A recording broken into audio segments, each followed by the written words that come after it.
A retired Navy SEAL was driving home through a bright Vermont snowstorm when his German shepherd suddenly went still. Beside a lonely road, an elderly widow walked with a trembling puppy hidden beneath her coat. Her family wanted her safe, but safety had begun to sound like a locked door. The puppy was the last gift her husband ever gave her, a little heart meant to keep her waking up. So the SEAL brought her in from the cold, never knowing he was also stepping into a fight for her dignity. In an old farmhouse, beneath broken greenhouse glass, they would discover that love is not something to be managed away. Stay with this story. Tell us where you're watching from. And please like and subscribe to help us reach 1,000 subscribers so we can keep writing meaningful stories. The snow had a strange brightness that evening. It did not fall like darkness.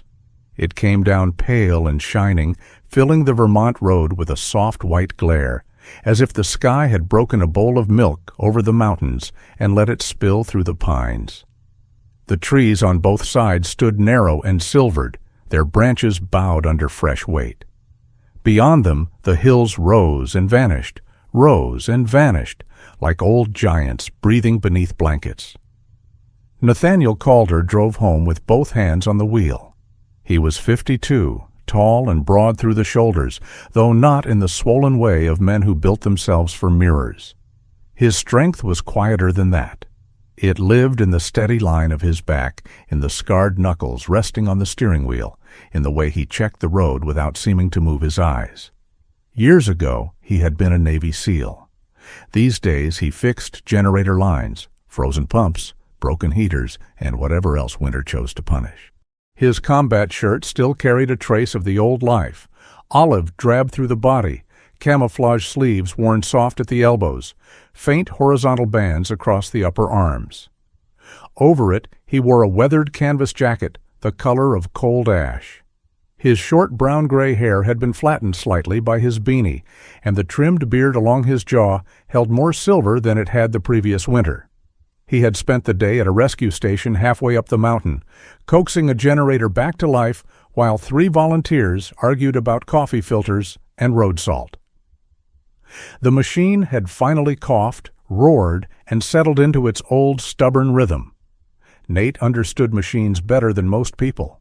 Machines complained honestly. When something was broken, it gave you smoke, heat, silence, or a sound ugly enough to name. People were rarely so generous. Beside him, Atlas sat in the passenger seat with the solemn posture of a judge who had seen too many foolish cases. The German shepherd was 7 years old, black across the back like he wore a dark winter cloak, with deep honey-gold fur at his chest and legs. One ear carried a small notch near the edge, a scar that gave him the look of a knight whose helmet had once failed to save him completely.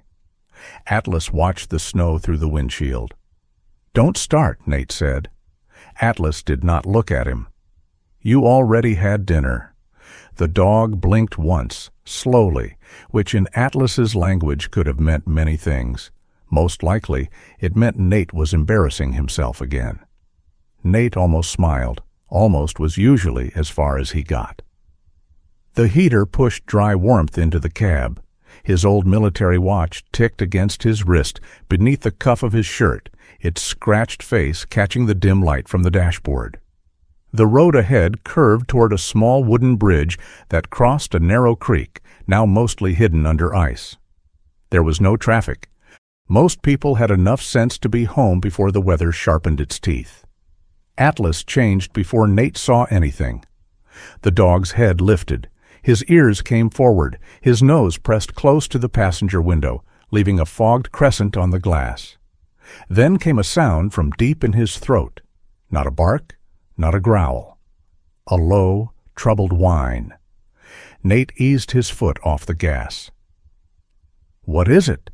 Atlas did not answer, of course. He simply stared past the falling snow toward the far side of the bridge. Nate followed his gaze. At first, the figure looked like a broken fence post moving in the storm. Then the shape shifted, became shoulders, a bent head, a long brown coat dragging at the hem. An old woman was walking along the shoulder of the road, too close to the ditch, one hand clutching the front of her coat as though she were holding herself together by force. No car stood nearby, no mailbox, no porch light, no reason for her to be there. Nate slowed to a crawl, hazard lights blinking red against the snow. As the truck rolled closer, the woman turned her face toward him. Snow clung to her white hair where it had slipped loose from a loose side braid. A teal scarf hung crooked around her throat. Her cheeks were pale, but the skin around her nose had gone red with cold. She held something inside her coat. For a moment, Nate thought it was a bundle of clothes. Then a small black and gold muzzle poked out from beneath the wool. Atlas made another sound. The woman drew the bundle closer. Nate pulled onto the shoulder, careful not to slide, and put the truck in park. He did not jump out quickly. People frightened by the world often mistook speed for threat. He opened the door and stepped down into snow that came halfway over his boots. "Ma'am," he called, keeping his voice level. "You all right?" The woman tried to stand straighter. Pride, Nate had learned, could keep a person upright long after strength had packed its bags. "I'm fine," she said. Her voice was thin but polished, the kind of voice that had thanked neighbors, answered phones, spoken to doctors, and said, "I'm fine," so many times it had become a second coat. Atlas moved to the driver's side window and watched from inside, amber eyes fixed on the little muzzle peeking out of her coat. Nate looked down the road, then back at her. "There isn't much out here to be fine beside." "I was only going a short way." "In this?" "It got worse after I started." That, at least, sounded true. The bundle stirred. A tiny paw appeared, cream-colored at the toes, then disappeared again as the woman tucked it back under her coat. The puppy was shaking hard enough for Nate to see the movement through the fabric. "What's his name?" Nate asked. The old woman hesitated. Names were dangerous things to give a stranger. Then the puppy whimpered, and her face changed. "Finch," she said. "His name is Finch." Nate nodded as if this were a formal introduction in a warm room with tea. "I'm Nate Calder. That's Atlas in the truck. He's rude, but only silently." The smallest breath of amusement touched her mouth and vanished. "I'm Ruth Bellamy." Her lips had a blue edge now.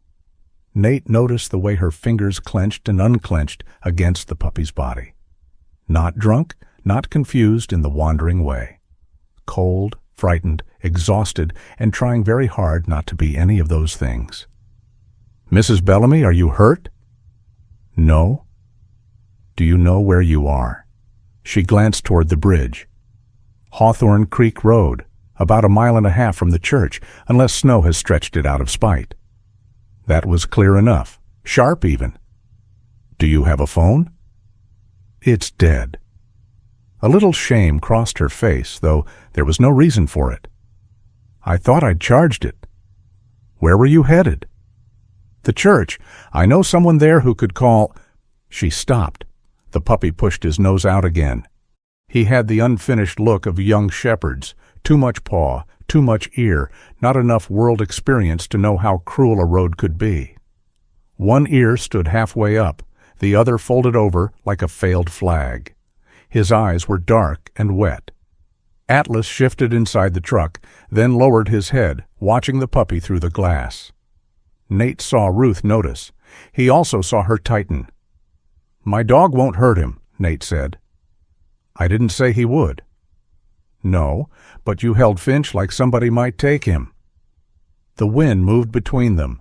For a few seconds the snow did all the talking. Ruth looked down at the puppy, and something old broke across her face. Not all the way, just enough for Nate to see the crack. "My son wants me to go into a care home," she said. "He says I can't manage now. He says the house is too much, and the bills are too much, and grief makes people careless." She swallowed. Maybe he's right about some things. Nate said nothing. "He says Finch can't come." There it was. Not the whole story, but the bleeding edge of it. Finch made a soft sound, barely more than breath. Ruth tucked him under her chin as though she could lend him warmth from whatever part of her heart had not frozen. Nate had heard men confess fear before, usually not with the word fear. Men used other words: strategy, timing, necessity, acceptable loss. Ruth Bellamy did not use any of those. She simply stood in the snow, holding a puppy, as though the world had asked her to surrender the last small lamp in a dark house. Nate glanced at the sky. The storm was thickening. The road behind them was already losing its edges. There were rules for this kind of moment.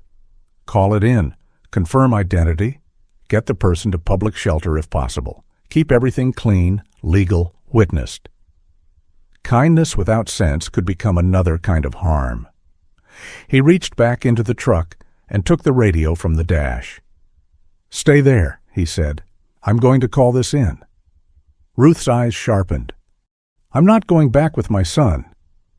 "I didn't say you were." He keyed the radio.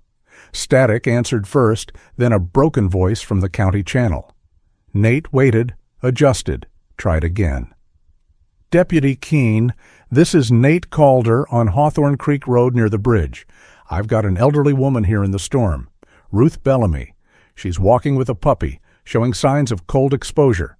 I'm taking her to the nearest safe shelter unless you advise otherwise." The radio cracked. A woman's voice came through, low and clipped by static. "Calder, repeat name." "Ruth Bellamy." Another burst of static. Then, "Her son called in. Says she left home after an argument. Is she coherent?" Nate looked at Ruth. "Mrs. Bellamy, what day is it?" She gave him a look that suggested she had raised at least one difficult man and had not been impressed by either him or calendars. "Thursday. And if this is a test, Mr. Calder, I resent how easy it is." Despite himself, Nate felt one corner of his mouth move. "She's coherent," he said into the radio. Deputy Laura Keene's voice returned, stronger for a moment. "Roads are closing. Do not let her keep walking. Get her warm. If diner is open, use it. If not, nearest heated residence. I'll check when access clears. Keep me updated." "Copy." The signal died into static. Ruth looked at the radio, then at him. "You know her?" "Most people up here know the person who pulls them out of ditches." "And you've been pulled out of ditches?" "No, I fixed the trucks after." This time Ruth did laugh, just once. A tiny sound, but real. Nate pointed down the road. "There's a diner 2 miles ahead. We'll try there first." "I don't want trouble." "Neither do I. Trouble rarely asks what we want." Atlas had moved to the back seat by the time Nate opened the passenger door. Not commanded, simply making room. That was one of his quieter mercies. Ruth saw it and paused. The big shepherd lowered his head. Finch, half hidden under the coat, stretched one oversized paw toward him. Atlas leaned forward just enough for the puppy to touch his muzzle. A small contact, warm nose to cold paw. Ruth's shoulders dropped as if some court had ruled in her favor. "All right," she whispered. Nate helped her into the truck without making a ceremony of it. He placed a wool blanket over her lap, then closed the door carefully. When he climbed back behind the wheel, the cab had changed. It no longer belonged to one man and one dog. It held wet wool, fear, puppy breath, old perfume, and the fragile dignity of a woman trying not to fall apart in front of a stranger. The diner was dark. So was the gas station beside it. Snow gathered in the parking lot in smooth white drifts, untouched by tires. A closed sign swung in the diner window, tapping the glass whenever the wind found it. Nate stopped under the dead glow of a street lamp. Ruth looked at the dark windows. "I'm sorry," she said. "For what?" "For becoming a problem." Nate kept his eyes on the windshield. He thought of the generator he had fixed that afternoon, its parts stubborn but honest. He thought of his own house, neat and quiet, with one mug in the sink and one chair by the stove. He thought of the way Atlas had moved to make room without being asked. "You're not a problem," he said. "You're a person in bad weather." Ruth turned her face toward the puppy before he could see too much of what that sentence did to her. "My place is closer than anything else with heat," Nate continued. "I have a generator, stove, phone line when the wind doesn't chew it apart. You can stay until Deputy Keene checks in and the road's clear." Ruth's hand moved over Finch's head. The puppy had stopped trembling quite so hard. Atlas lay behind them, his chin on the seat, eyes half closed but not asleep. "My son will be angry." "Probably." "You say that calmly." "I've met angry men." "Did you always win?" Nate looked through the snow-dark road ahead. "No." That answer seemed to matter more to Ruth than confidence would have. For a while, they drove without speaking. The truck climbed away from the dark diner and turned onto a narrower road bordered by pines. Snow swept across the headlights in long, white ribbons. Inside Ruth's coat, Finch shifted, then sighed. It was a small sound, almost nothing, but Ruth looked down as if a bell had rung in an empty church. "My husband bought him for me," she said. Nate did not ask. Some stories opened only if you did not reach for the latch. "Thomas knew he was dying before he told me he knew.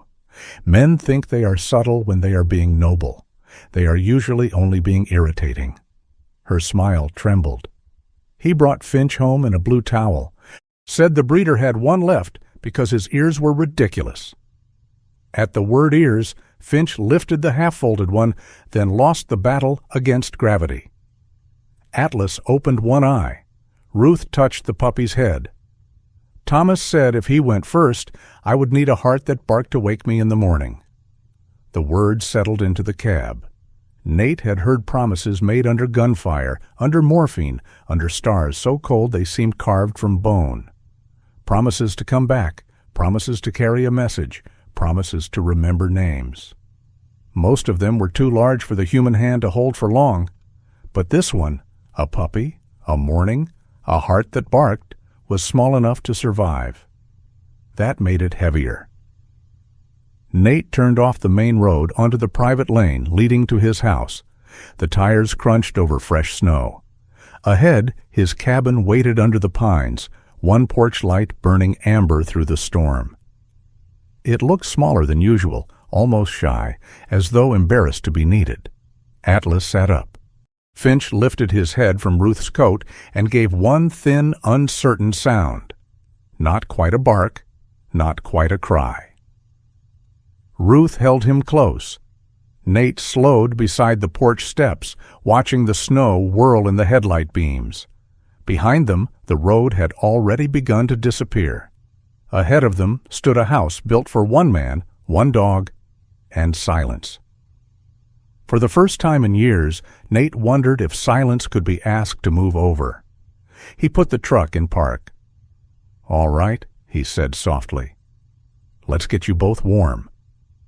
And in the small pause before anyone opened a door, 3 breaths filled the cab. The measured breath of a man trying to do the right thing without taking over. The careful breath of a woman holding the last gift of her dead husband, and the tiny, stubborn breath of a puppy. Too young to know he had already become a reason not to give up. Nate Calder's house was not unfriendly. It simply did not know what to do with guests. The cabin sat beneath the dark pines with one porch light burning through the snow, its yellow glow trembling in the wind. The roof wore a thick white cap. Firewood stood stacked beside the door in neat, severe rows. A metal shovel leaned against the wall at exactly the angle Nate had left it that morning. Everything outside the house seemed prepared for winter, and everything inside seemed prepared for one man to endure it quietly. Ruth Bellamy stood just beyond the threshold, with Finch held against her chest. Warm air moved over her face. It smelled of wood smoke, old leather, machine oil, and coffee that had been reheated too many times. Her boots dripped onto the mat. Snow melted in her white hair. For a moment she did not step farther in, as if crossing into a stranger's home required more courage than walking beside a frozen road. Nate noticed, but did not hurry her. He took off his gloves, set them beside the door, and spoke as though explaining a repair instead of offering shelter. Stoves in the main room, bathrooms down the hall, phones by the kitchen if the line behaves. You can sit wherever you want. Ruth looked around. There was nothing careless in the room.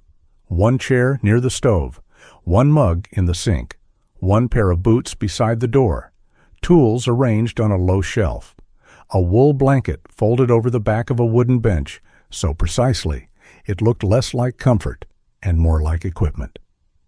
"It's very tidy," she said. Nate glanced at the room as if seeing it through a stranger's eyes and finding it faintly suspicious. "I don't own much." "That is not the same thing." He did not answer.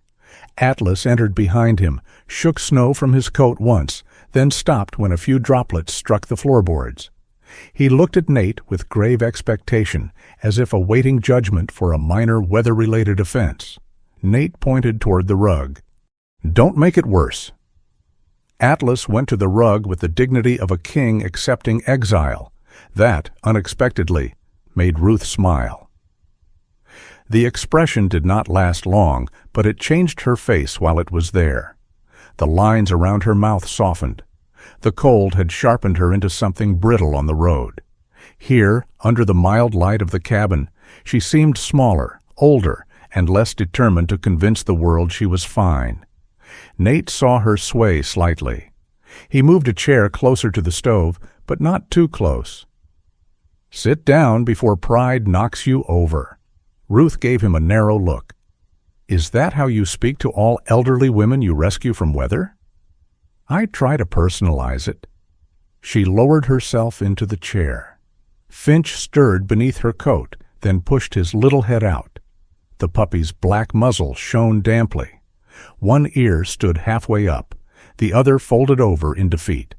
His eyes were wide, not with intelligence yet, but with the fragile confusion of a young creature whose day had become too large.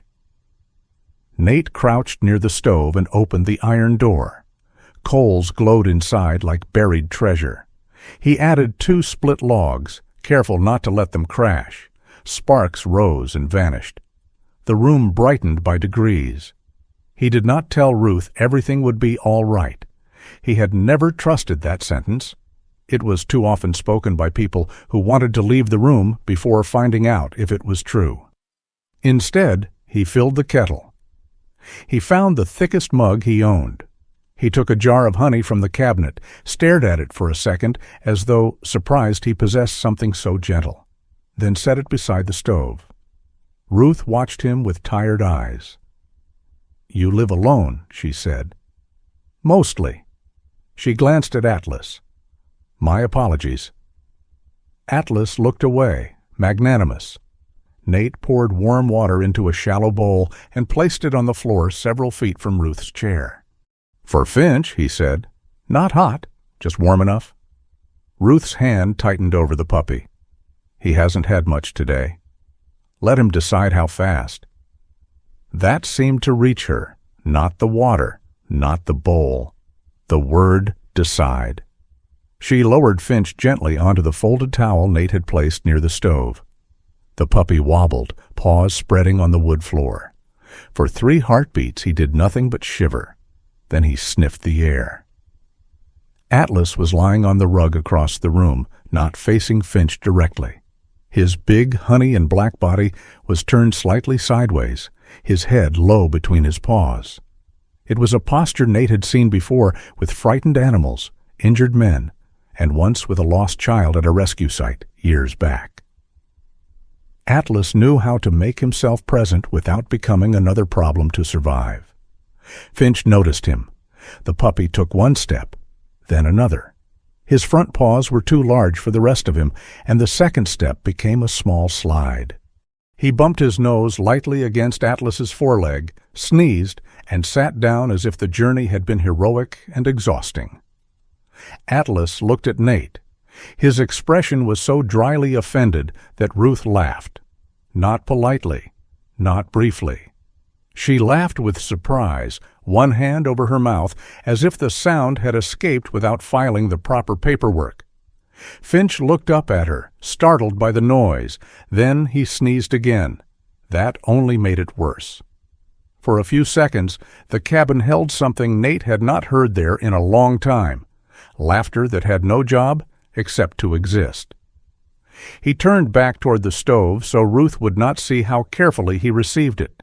The kettle began to tremble. By the time the tea was ready, Ruth had removed her wet gloves. Her fingers were thin and reddened, the knuckles swollen slightly with age. She accepted the mug with both hands. Nate noticed she tested the weight before lifting it, the way people did when they were trying to hide weakness from themselves more than from others. He placed a blanket over her shoulders. She looked up. "You do this like you're following instructions." "I'm better with instructions." "Who gave you these?" He glanced toward Atlas. "Experience, bad weather, a dog with opinions." Ruth sipped her tea. Honey softened the steam around her face. The landline rang. The sound cut through the room with a harshness that made Finch flinch backward. Atlas raised his head. Ruth froze with the mug halfway to her mouth. Nate crossed to the kitchen and answered. "Calder?" The line crackled, then steadied. "Calder, it's Keene." Nate turned slightly so Ruth could see his face. "Deputy." "Road access is getting worse. I reached Warren Bellamy. He's worried and angry in that order, though he may not know it." Ruth closed her eyes. Nate said, "She's warm, coherent, puppies alive and warming up. I tried the diner, closed. Gas station, too." "Put me on speaker if she's willing." Nate looked at Ruth. She nodded once. He pressed the button and set the receiver on the counter. Deputy Laura Keene's voice filled the kitchen, low and practical, warned slightly by static. "Mrs. Bellamy, this is Deputy Keene. I need to ask directly. Are you at Mr. Calder's house by your own choice?"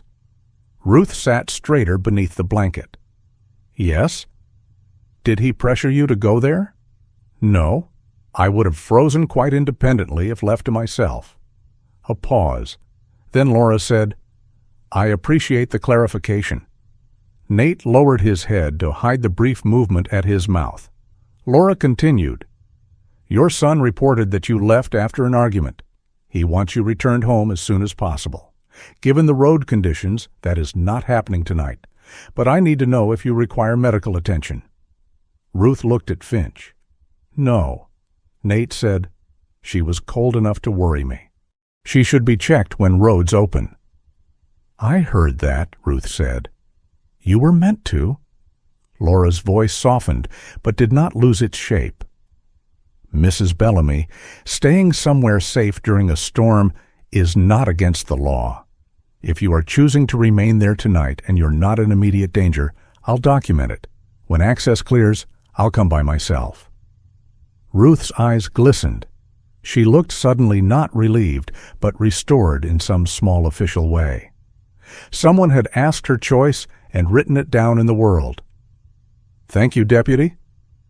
"I'll call again if the line holds." "Calder?" "Yeah." "Keep the stove steady. No heroics." He looked at the woman in his chair, the puppy on his towel, the old dog pretending not to supervise everyone. "Too late for simple," he said. The line clicked dead. For a while afterward, none of them spoke. The wind pressed against the cabin walls. Snow hissed along the windows. Finch found the warm water bowl and drank 2 cautious laps, then startled at his own reflection and backed into Atlas's paw. Atlas did not move. The restraint looked almost priestly. Ruth watched them. "My son is not cruel," she said at last. Nate did not turn that into agreement. He took a pot from the cabinet and began heating soup, because soup was safer than opinions. "He sounds afraid." "He is." Ruth's hands curved around the mug. "That may be worse." Nate stirred the soup. Ruth looked toward the small kitchen window where snow erased the yard in pale strokes. After Thomas died, Warren started calling every morning and every night. At first I thought it was love. Maybe it was. Then it became questions. Did you take your pills? Did you turn off the burner? Why didn't you answer? Who came by? What did they want? Her voice had no anger in it yet. That made it heavier. I did forget the burner once, she added. After the funeral, I had put water on for tea, and then I found Thomas's gardening cap behind the flour tin. I sat on the floor holding it until the kettle screamed itself dry. Nate stopped stirring. Ruth gave a small, embarrassed shrug. Warren found out. Then I slipped on the porch. Then, one afternoon, I drove the wrong road in the snow and ended up by the old mill. Nothing terrible happened. But he began collecting these things like evidence. Nate knew about evidence. He also knew how a frightened mind could build a prison from facts that were true. He thinks he's saving me, Ruth said. And you don't? I think he is trying to save a version of me that will sit still.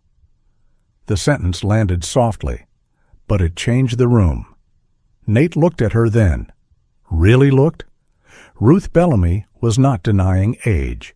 She was not pretending her hands did not shake or that grief had not made the world unreliable beneath her feet. She knew the dangers. That was what made the sorrow sharper. She was not asking to be young. She was asking not to be packed away while still alive. Finch, having survived the terror of the water bowl, toddled back toward Ruth. His little teal harness was partly hidden under the towel Nate had draped over him. A tiny brass bell gave one faint note. Ruth bent, lifted him with care, and held him against her chest. Thomas bought him before he died, she said. He said I would need something that needed me. Nate carried the soup over and set it on the small table beside her. What did Warren say? That I needed people, not a dog. Ruth's mouth trembled, as if love becomes foolish when it has fur. Atlas lifted his head at that, perhaps recognizing insult to the larger species. Ruth stroked Finch's folded ear. The care home he chose is clean, expensive, very nice in the brochures, but Finch couldn't come. They said perhaps he could visit. She smiled then, but it broke halfway. Can you imagine? Visiting the last gift my husband gave me as if grief has visiting hours. Nate looked down at his hands. There had been a time when he believed loss was a battlefield. Take the wound, stop the bleeding, carry what remained. But age, he was beginning to think, made loss less like a battle and more like weather. It entered through cracks no one else could see. It dampened drawers, softened foundations, made familiar rooms smell different. And people outside the house often mistook the damage for disorder. Ruth ate slowly. The soup steadied her. Color returned faintly to her cheeks. Finch slept against her with the abandon of the very young. Atlas eventually closed both eyes, though one ear remained aimed toward the door. Nate cleared the wet gloves from the hearth and hung Ruth's coat near the stove. Something fell from the pocket and landed on the floor. A small silver pin. He bent to pick it up. It was shaped like a leaf, delicate and worn smooth at the edges. An apple leaf, maybe. The kind of object too small to matter unless it mattered to someone entirely. Ruth's face changed when she saw it in his hand. Nate held it out. My husband gave me that the first year our trees bore fruit, she said. We had 6 apples. Birds got 2, deer got 1. Thomas said that left enough for a dynasty. Her thumb passed over the pin. She did not put it away immediately. It was at the old place. The place in the country? She nodded. For the first time since she entered his house, her gaze did not seem trapped between the present and the loss behind it. It moved somewhere else, beyond the storm, beyond Warren, beyond the road, toward memory, but not only memory, toward unfinished business. "We were nobody there," she said, "which is different from being nothing. We had a wooden house, a cracked greenhouse, apple trees that behaved like stubborn relatives, and a dog, Run Thomas, built too crooked to admit out loud. We were poor enough to count nails and happy enough to forget sometimes." Nate sat across from her, not because he had meant to, but because the story had made a place for him. "Does Warren own it?" he asked. "No." Ruth's voice grew firmer. "That land is in my name and my brother Silas's." Thomas insisted, said the children would only see taxes and repairs. He said Silas and I would remember mud. "Silas lives there?" "Near enough. In a little place by the back pasture. If he hasn't argued himself into the grave just to prove a point." There was affection in that, more than affection, a direction. Ruth looked down at Finch, then at the apple leaf pin in her palm. "I want to go there." Nate's first answer rose out of habit. No, roads were bad. She was tired. She needed a medical check. Her son was already worried. This was not his family, not his fight, not his winter to inherit. But he did not say it, because Ruth was not asking to flee into nowhere. She was asking to go somewhere that still knew her name without needing a file folder. "You should rest tonight," he said. "I know." "And talk to Deputy Keene when she comes." "I know that too." "And if you go anywhere, it needs to be planned. Roads checked, someone informed." Ruth looked at him for a long moment. "You're trying very hard not to tell me no." Nate leaned back. Atlas opened one eye, interested. "I'm trying to remember it isn't my no to give." Something eased in Ruth's face. Not victory. Not yet. Recognition. The cabin settled around them. Wood popped in the stove. The old house wind moved along the eaves. Finch slept, one paw resting against Ruth's wrist. Atlas lowered his head again, allowing the puppy's small dream sounds to remain unchallenged. Nate stood and brought another blanket from the bench. When he turned back, Ruth was looking not at the blanket, but at the cabin itself. The single chair, the quiet shelves, the tools, the neat firewood, the life arranged so carefully that nothing unexpected could enter without being noticed. "You have made a very safe place here, Mr. Calder," she said.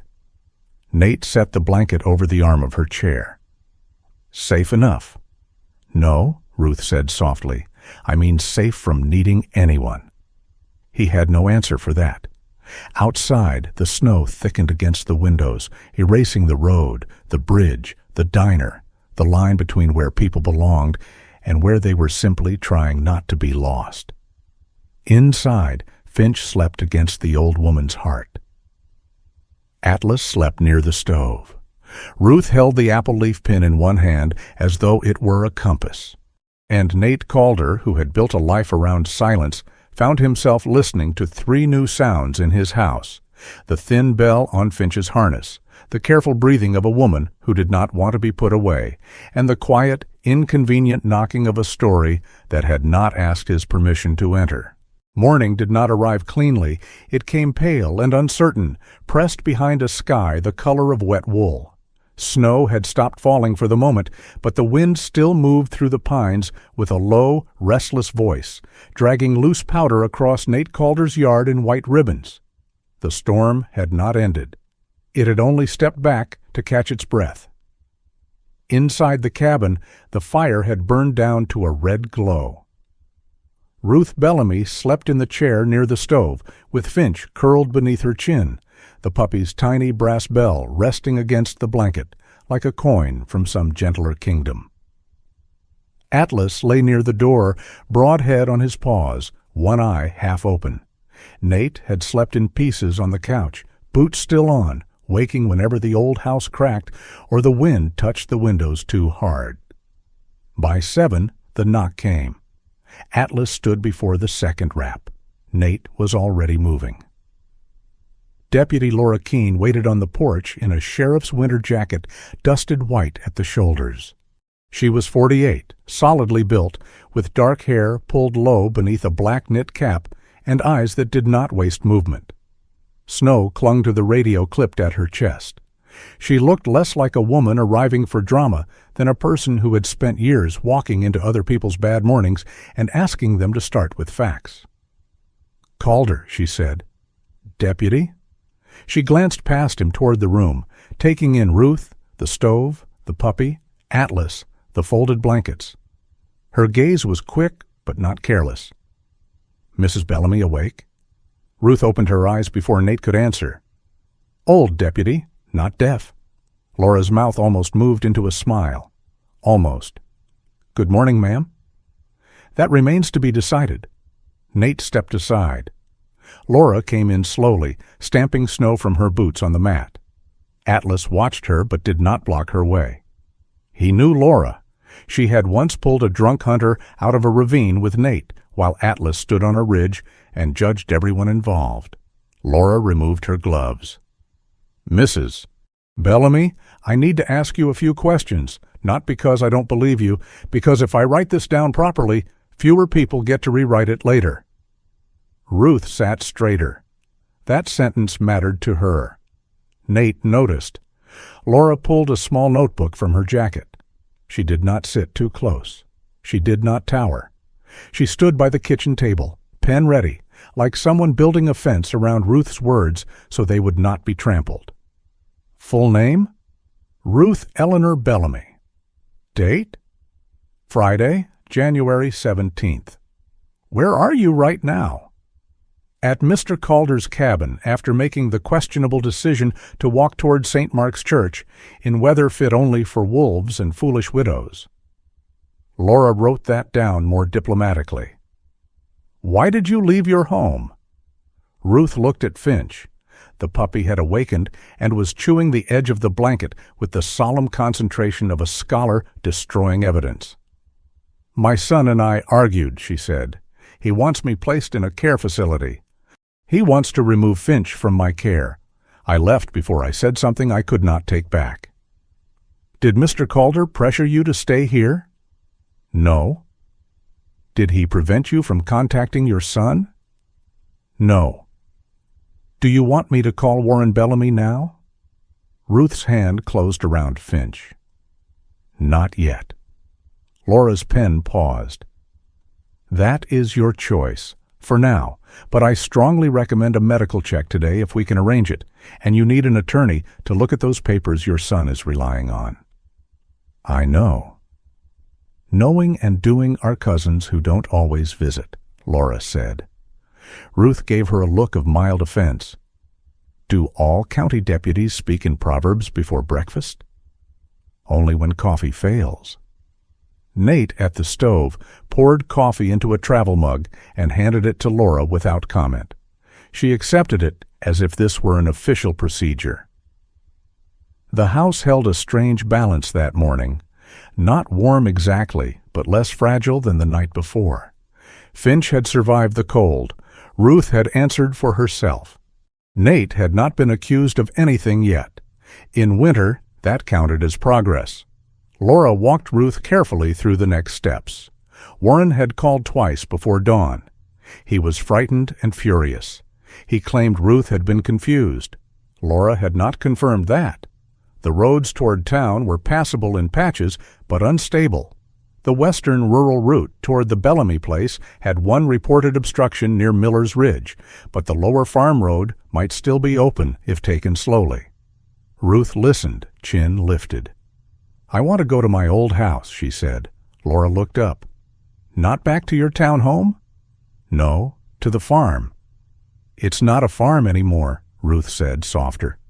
But it remembers pretending. Nate looked at her then. There was no pleading in Ruth's face. That was what made the request harder. She was not asking to be rescued again. She was asking to be transported to a place that mattered. The difference was not small. Laura turned to Nate. You know the roads out there. I know enough to dislike them. Can your truck make it? If the lower road isn't drifted over. Laura nodded once. Then here's how this goes. You call in before you leave. You take blankets, water, food, shovel, chains. You keep the radio open. You call when you arrive. If the route looks bad, you turn back. Not heroic bad. Not, I've seen worse bad, just bad. Nate held her gaze. Understood. Ruth looked between them. You two have a very depressing way of discussing transportation. Winter is depressing transportation, Nate said. Finch chose that moment to give a bright, squeaky bark at Atlas, then promptly startled himself. Even Laura smiled. By mid-morning, the truck was packed as if Nate were escorting a queen through enemy country, rather than driving an old woman and a puppy across rural Vermont. Blankets, thermos, first aid kit, tow rope, chains, shovel, extra gloves. A small bag of kibble Nate had found in a cabinet from Atlas's younger, more optimistic chewing years. Ruth came to the door wearing her brown wool coat, the teal scarf wrapped carefully this time, Finch tucked inside a blanket against her chest. She looked tired but purposeful. Nate offered his arm at the porch steps. Ruth glanced at it. I can walk. I didn't say you couldn't. Then why offer? Because ice is rude.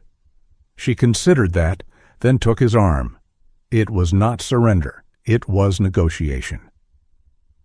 The truck pulled away from the cabin with Atlas in the front passenger seat and Ruth in the back, Finch nested in her lap. Laura followed for the first mile, then stopped where the road forked toward town. She flashed her lights once and spoke through the radio. Keep it slow, Calder. Always do. That is a lie, but a polite one? Then she turned back toward the main road, leaving them to the long white stretch west. The drive became a different kind of silence from the cabin. Not empty, listening. Fields opened around them, wide and white, broken by stone walls and fence posts wearing caps of snow.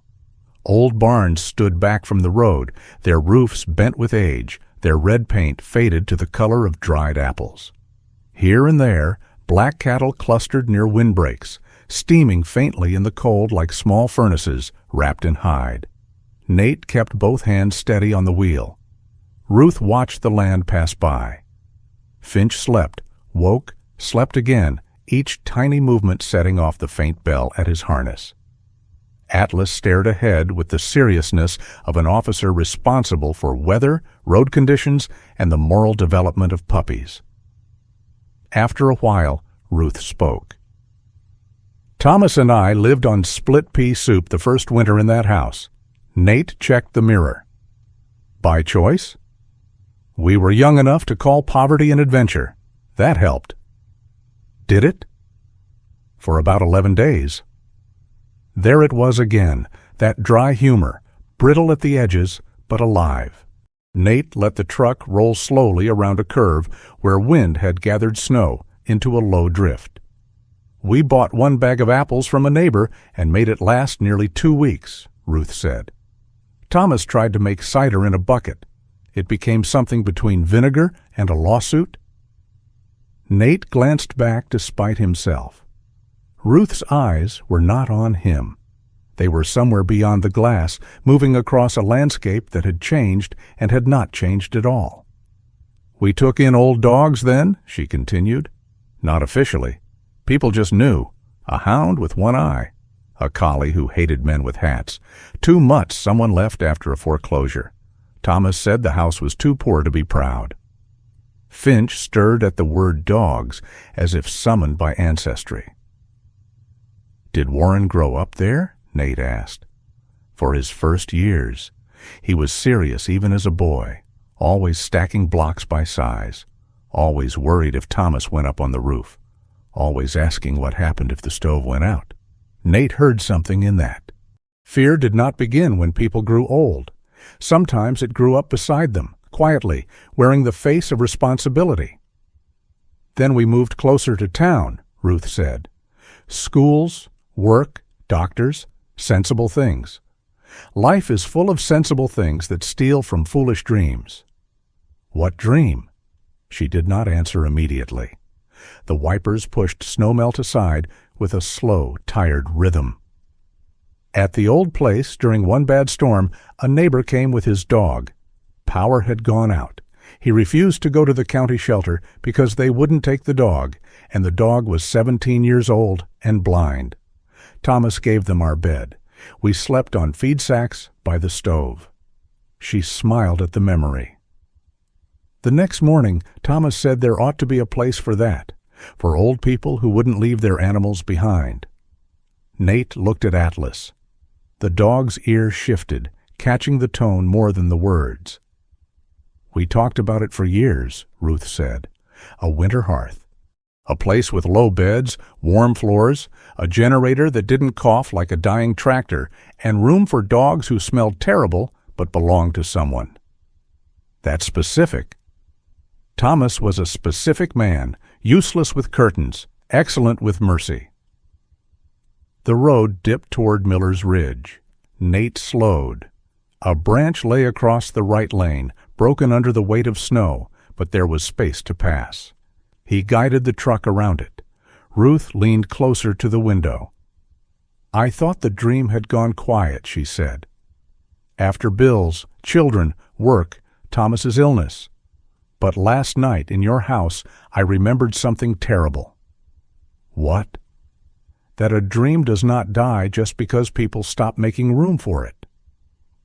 The words entered the truck and remained there, bright and uncomfortable. Nate had no answer. That was the moment the journey changed. Until then, he had been taking Ruth somewhere. After that, he understood he was carrying her toward something she had not yet finished grieving, something that might still ask something from the living. The lower farm road narrowed between two lines of bare maples. Their branches met above the road like old fingers. Snow fell from them occasionally in soft collapses, thumping onto the truck roof. Finch woke and lifted his head. Atlas turned halfway, giving the puppy a look that suggested dignified behavior was expected in ancestral places. Finch hiccuped. "Very inspiring," Nate said. Ruth laughed quietly. Then she fell silent. The house appeared after the next bend. At first it seemed less like a building than a darker shape inside the white. A low wooden house with a steep roof and a covered porch. One side sagged slightly, though not hopelessly. Behind it stood a greenhouse with several cracked panes patched by plastic. Beyond that, apple trees spread their black limbs against the snow, bare and stubborn. A small dog run leaned near a shed, its gate hanging crooked. Nate stopped the truck before the lane fully ended. Ruth did not move. Her face had changed in a way he had seen only a few times. Not shock, not sadness alone. Recognition so deep it seemed almost physical, as if the place had reached through the windshield and touched her chest. "There," she whispered. Finch pushed his head out from the blanket. His little bell sounded once. Ruth covered her mouth, but the tears came anyway, quietly, without performance. They slid down the map of her face and gathered at the corners of her lips. Nate waited. He had learned, after many failures, that not all crying required rescue. Some tears were arrivals. At last Ruth opened the door. Nate came around to help her, but she had already placed one boot into the snow. She held Finch close and stood facing the house like a woman answering a call from long ago. The front door opened. A man stepped onto the porch wearing a brown canvas coat, gray wool hat pulled crooked over thin white hair, and boots that looked older than several laws.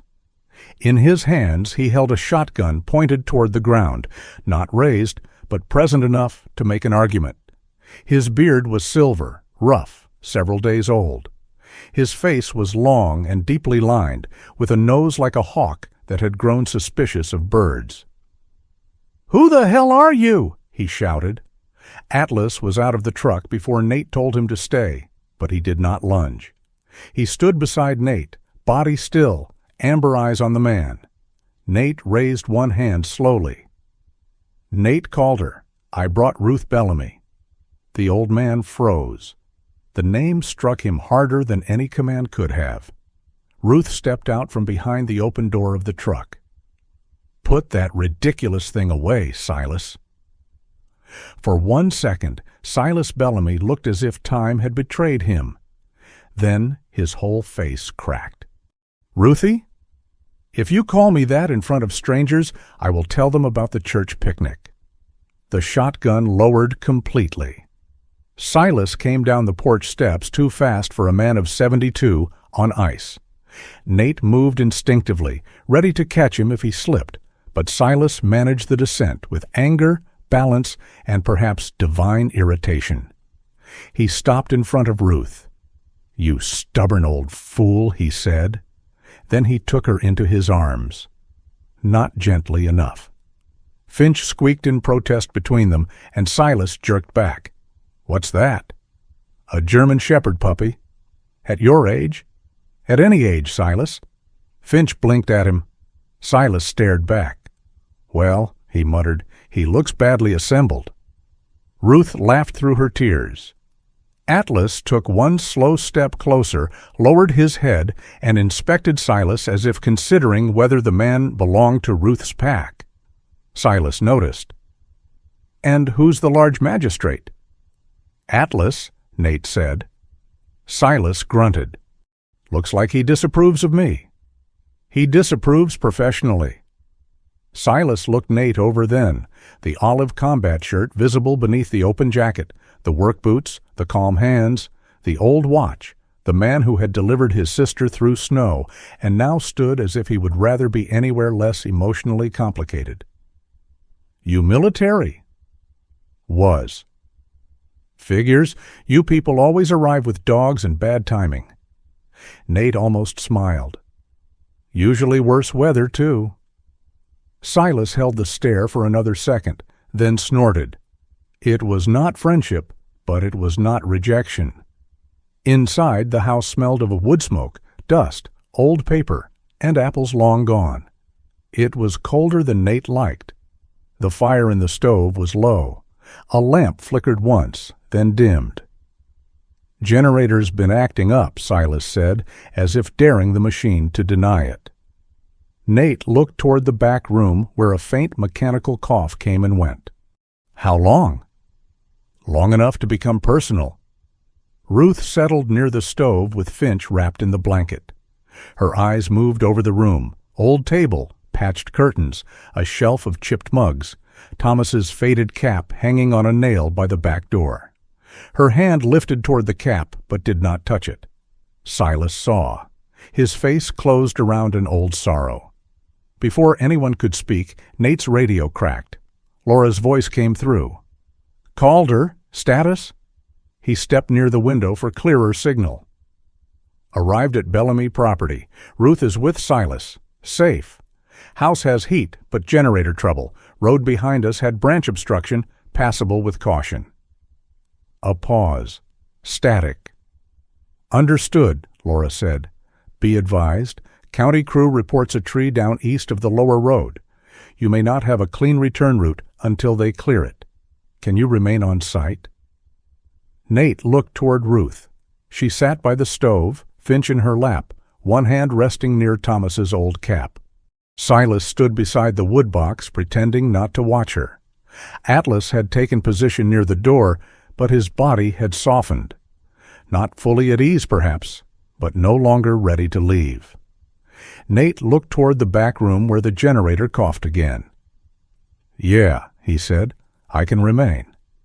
"Check safety. Call if conditions worsen. No heroics." "You keep saying that." "You keep needing to hear it." The radio faded. Nate clipped it back to his belt. Silas crossed his arms. "You stuck here?" "Temporarily." "You know generators?" "Unfortunately." "Good. That machine has been insulting me for a week." Ruth looked up, tired but steadier than she had been on the road. "Silas, be polite." "I am being polite. I haven't blamed him for the weather." Nate went to the back room. The generator sat behind a half-open service panel, vibrating unevenly. He set his tool bag down, removed his gloves, and listened. Machines, at least, still spoke in ways he understood. Fuel line partly clogged, belt worn. Intake iced around the edge, nothing impossible, just neglected. As he worked, the wind pressed against the old house and moved through the cracks with a whistle. Through the small window, Nate could see into the main room. Ruth sat by the stove with Finch asleep in her lap. Silas added a split log to the fire without a word, then placed another close enough for Ruth to reach if she wanted to prove she did not need help.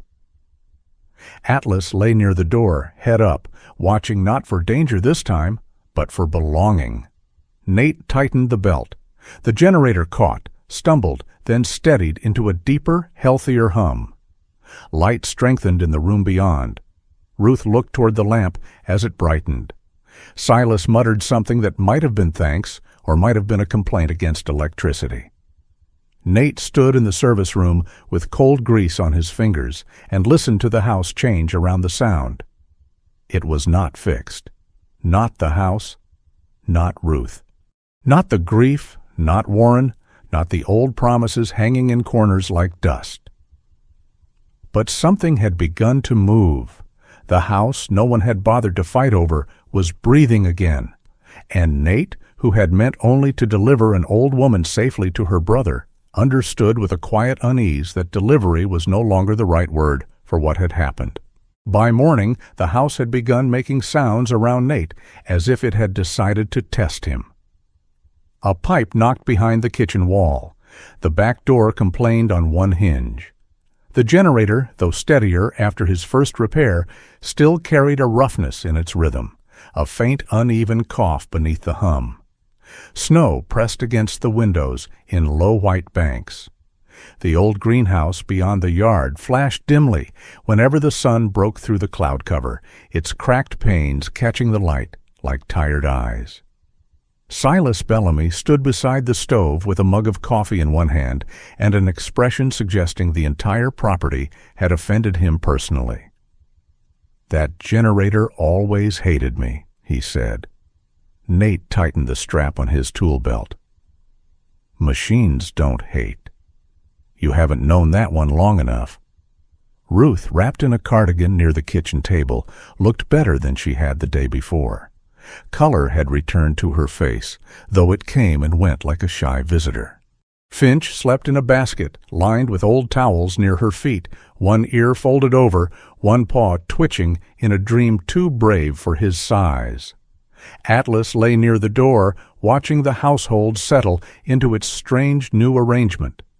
He had accepted the house before Nate had. That was typical of him. Atlas trusted patterns more quickly than men did, provided the patterns were honest. Nate spent the first part of the morning outside. He cleared snow from the greenhouse roof with a long-handled broom while Silas watched from the porch and offered advice so unhelpful it began to feel ceremonial.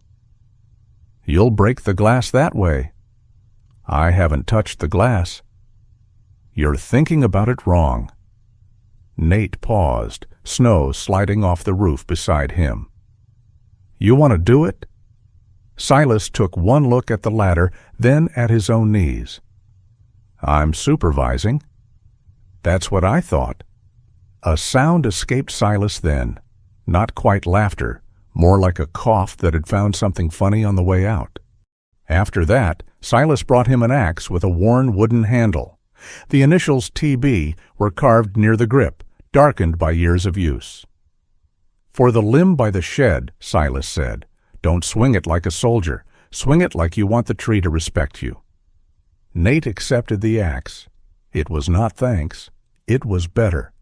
Trust in men like Silas did not arrive with speeches. It arrived as a tool placed in your hand without warning. Ruth tried to come outside twice before noon. The first time, Nate caught her at the back door with Finch tucked inside her coat. "No," he said. She lifted her chin. "I was only going to the porch." "The porch is outside." "That is generally where porches are kept." "Your hands are shaking." "They do that for emphasis." Nate looked at Finch, who blinked from the warmth of Ruth's coat with innocent betrayal. "You need another hour near the stove." Ruth gave him a look sharp enough to trim branches. "Mister?" Calder, I have been managing winters longer than you have been impressing dogs. Then you know not to argue with one. Atlas, as if called as witness, stood and blocked the doorway with his large honey and black body. Ruth stared at him. Atlas stared back. "Well," she said after a moment, "cowardice looks very noble on him." She retreated to the chair, but not gracefully. Nate saw what she was trying to hide, the way her knees stiffened before she sat, the way she pressed her thumb into the joint of her wrist when she thought no one was looking. Ruth Bellamy was not fragile in the simple way. She was dangerous to herself because she had survived too much by refusing help, and now help felt too much like surrender. By late afternoon, the wind dropped. The world grew bright in that brief winter way, when clouds thin and snow turns every surface into a mirror. Ruth insisted on walking to the greenhouse then, and this time Nate did not refuse. He only cleared the path, salted the slick patches, and walked close enough to catch her without making it obvious. Silas came too, muttering about people who turned a greenhouse into a pilgrimage site. Finch followed with the wobbly enthusiasm of a creature discovering that legs were unreliable miracles. Atlas walked beside him, slower than usual, occasionally glancing down as if correcting the puppy's form through disappointment alone. Finch attempted to climb a low drift near the greenhouse step. Halfway up, he lost confidence, slid forward, and planted his face into the snow. For one stunned second, only his rear end and tail remained visible. Silas made a sound that began in his boots and came out as a rough chuckle. "Good Lord," he said, "Thomas would have liked that ridiculous thing." The laughter faded almost at once, not because the sentence was wrong, because it was true. Ruth stood very still. The greenhouse door hung crooked, swollen from moisture, but Nate coaxed it open. Inside, the air was colder than the house, but warmer than the yard. It smelled of old soil, damp wood, broken clay pots, and the faint ghost of summer. Snow had blown through a cracked pane and gathered in one corner. Dead vines clung to strings overhead like handwriting no one had finished reading. Ruth stepped inside and took a slow breath. "I forgot the smell," she said. Silas leaned against a workbench. "Smells like rot." "Life often does before it starts again." He looked away, but not before Nate saw the words reach him. They began clearing space. Nate stacked broken pots. Silas sorted tools with unnecessary aggression. Ruth sat on an overturned crate, refusing the chair Nate had brought because accepting a chair apparently violated some ancient Bellamy treaty. Finch investigated a clay saucer, barked at it once, and then hid behind Atlas when the saucer failed to respond properly. Atlas lowered himself near the door, positioned so he could see Ruth, Finch, and the yard at once. It happened while Ruth was brushing dirt from the lower shelf of the old potting bench. Her hand paused. "What is that?" Nate turned. Half hidden behind a row of cracked seed trays sat a small wooden box. It was dark with age, its lid warped slightly, one brass latch green at the edges. Ruth reached for it, then stopped. Silas saw it and went quiet in a way that did not suit him. "That Thomas's?" Nate asked. Silas rubbed his jaw. "Could be." Ruth drew the box toward her with both hands. Dust streaked her cardigan. She did not seem to notice. The latch resisted. Nate took one step forward, but Ruth shook her head. She worked it open herself, slowly, with the determination of a person refusing to let memory become another thing others handled for her. Inside lay a notebook wrapped in oilcloth. No jewels, no old deed with a hidden fortune, no map to some secret inheritance waiting under the snow. Just paper. Ruth lifted it out. The cover was brown, worn soft at the corners. Thomas Bellamy's handwriting crossed the first page in dark blue ink, firm and slanted. Winter Hearth, notes, costs, foolish hopes, and other expensive mercies. Ruth pressed her lips together. Silas looked toward the broken glass overhead. Nate pretended to examine a cracked hinge because some moments deserved witnesses, but not intrusion. Ruth turned the pages. Thomas had written lists, practical lists, lumber, hinges, insulation, generator capacity, non-slip flooring, low beds, wide doorways, heated water bowls, a vet willing to visit once a month, a spare room for people who did not sleep well after loss, a greenhouse schedule for winter greens, emergency supplies, a note about dogs who snored, then, near the middle, written in larger letters, "No one leaves their last friend behind." Ruth made a small sound, not a sob, a wound remembering its name. Finch, hearing her, scrambled toward her feet. Atlas stood but did not approach. He seemed to understand the shape of the moment better than anyone. He stayed near the door, holding the room open. Ruth read silently for a while. Then she found an envelope tucked into the back cover. The paper had yellowed. On the outside, Thomas had written one word: Warren. Ruth's fingers tightened. Silas muttered, "He never sent it." "You knew?" "I knew there was a letter. Didn't know where he put it." Silas's voice was rougher now. "Thomas said a man ought to know when to speak and when to wait. I told him that was why half the world died confused." Ruth opened the envelope. The letter was not long. Nate did not read over her shoulder. He looked away, out through the cracked greenhouse glass, where the yard lay white and still. But Ruth read part of it aloud, her voice thin at first, then steadier as the words became less like paper and more like Thomas standing among them. "Warren, you were born worrying. You worried before you had teeth. You worried when I climbed ladders, when your mother drove in rain, when the dogs ran too close to the road. I used to think it was because you didn't trust life. Now I think maybe you loved us so hard you tried to stand between us and every possible loss." She stopped. Silas closed his eyes. Ruth continued, "But son, love becomes a poor lock when a man forgets it was meant to be a door. If I go first, look after your mother. If she goes first, forgive me for leaving you two to argue without a referee. But do not make fear the ruler of her life. Do not turn care into a room without windows." The greenhouse seemed to deepen around the words. Nate felt something move in his chest, not sharply, but with the ache of old recognition. He had known men who wanted to save others by controlling every variable, every door, every breath. He had been one. In war, that kind of control could keep people alive. In a family, it could become a cage with warm lighting and good intentions. Ruth folded the letter, but did not put it away. For the first time that day, she looked truly tired. "I thought Thomas left me Finch," she said, "but he left me work." Silas snorted, though his eyes were wet. "Sounds like him." A vehicle came up the lane. All of them heard it at once. Not the rough engine of a farm truck, not the county plow. Something smoother, controlled, expensive enough to sound out of place among snowbanks and old apple trees. Atlas rose fully. Finch pressed against Ruth's boot. Nate moved to the greenhouse door and looked out. A dark blue SUV rolled to a stop near the house. The driver's door opened first.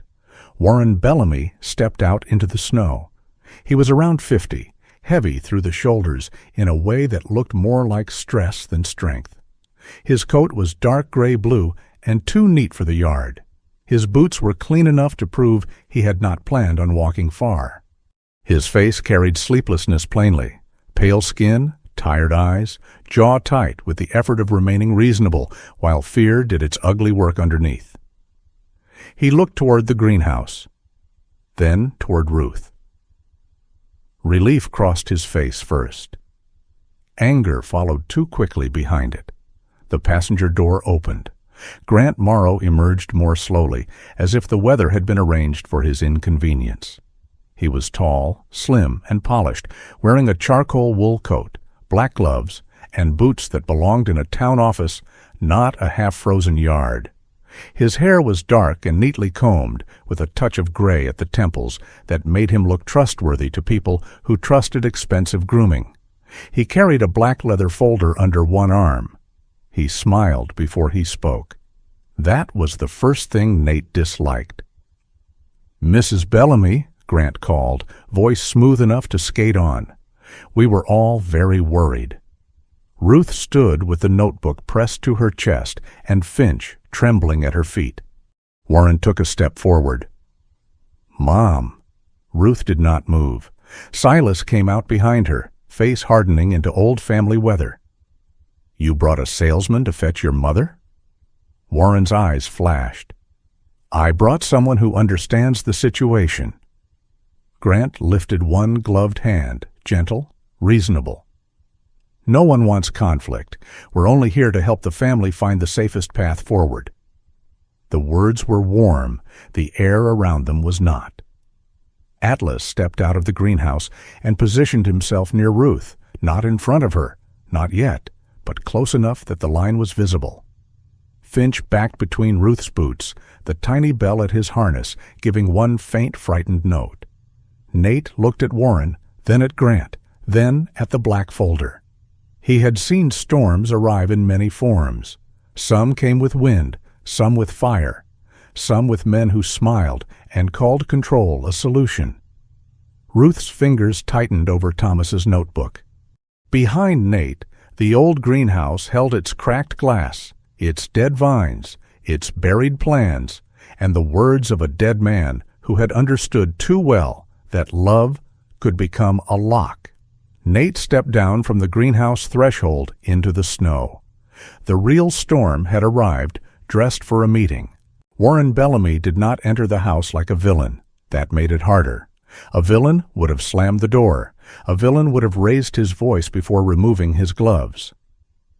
A villain would have made the room choose sides quickly and cleanly. Warren did none of that. He stood in the entryway of the old farmhouse with snow melting on the shoulders of his dark gray-blue coat, his face pale from the drive, his jaw held too tight. He looked at Ruth first, then at Finch against her chest, then at Nate, then at Silas, as though the room had rearranged his mother's life without asking him. Behind him, Grant Morrow stepped inside with the calm of a man entering a house already measured in his mind. Grant removed his black leather gloves, finger by finger. He was careful not to drip snow on the floor. Even that irritated Nate, though he knew it should not. Some men made courtesy feel like a weapon wrapped in velvet.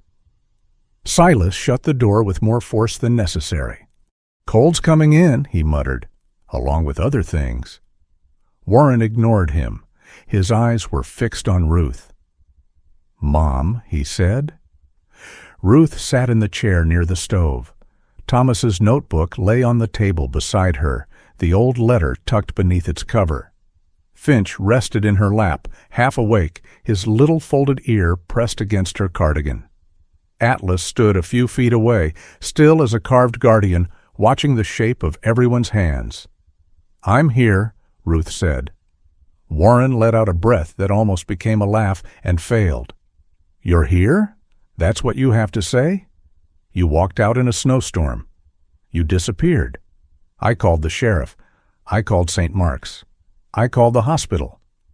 I did not disappear. I left." That is a pretty distinction for a woman who could have frozen beside a road.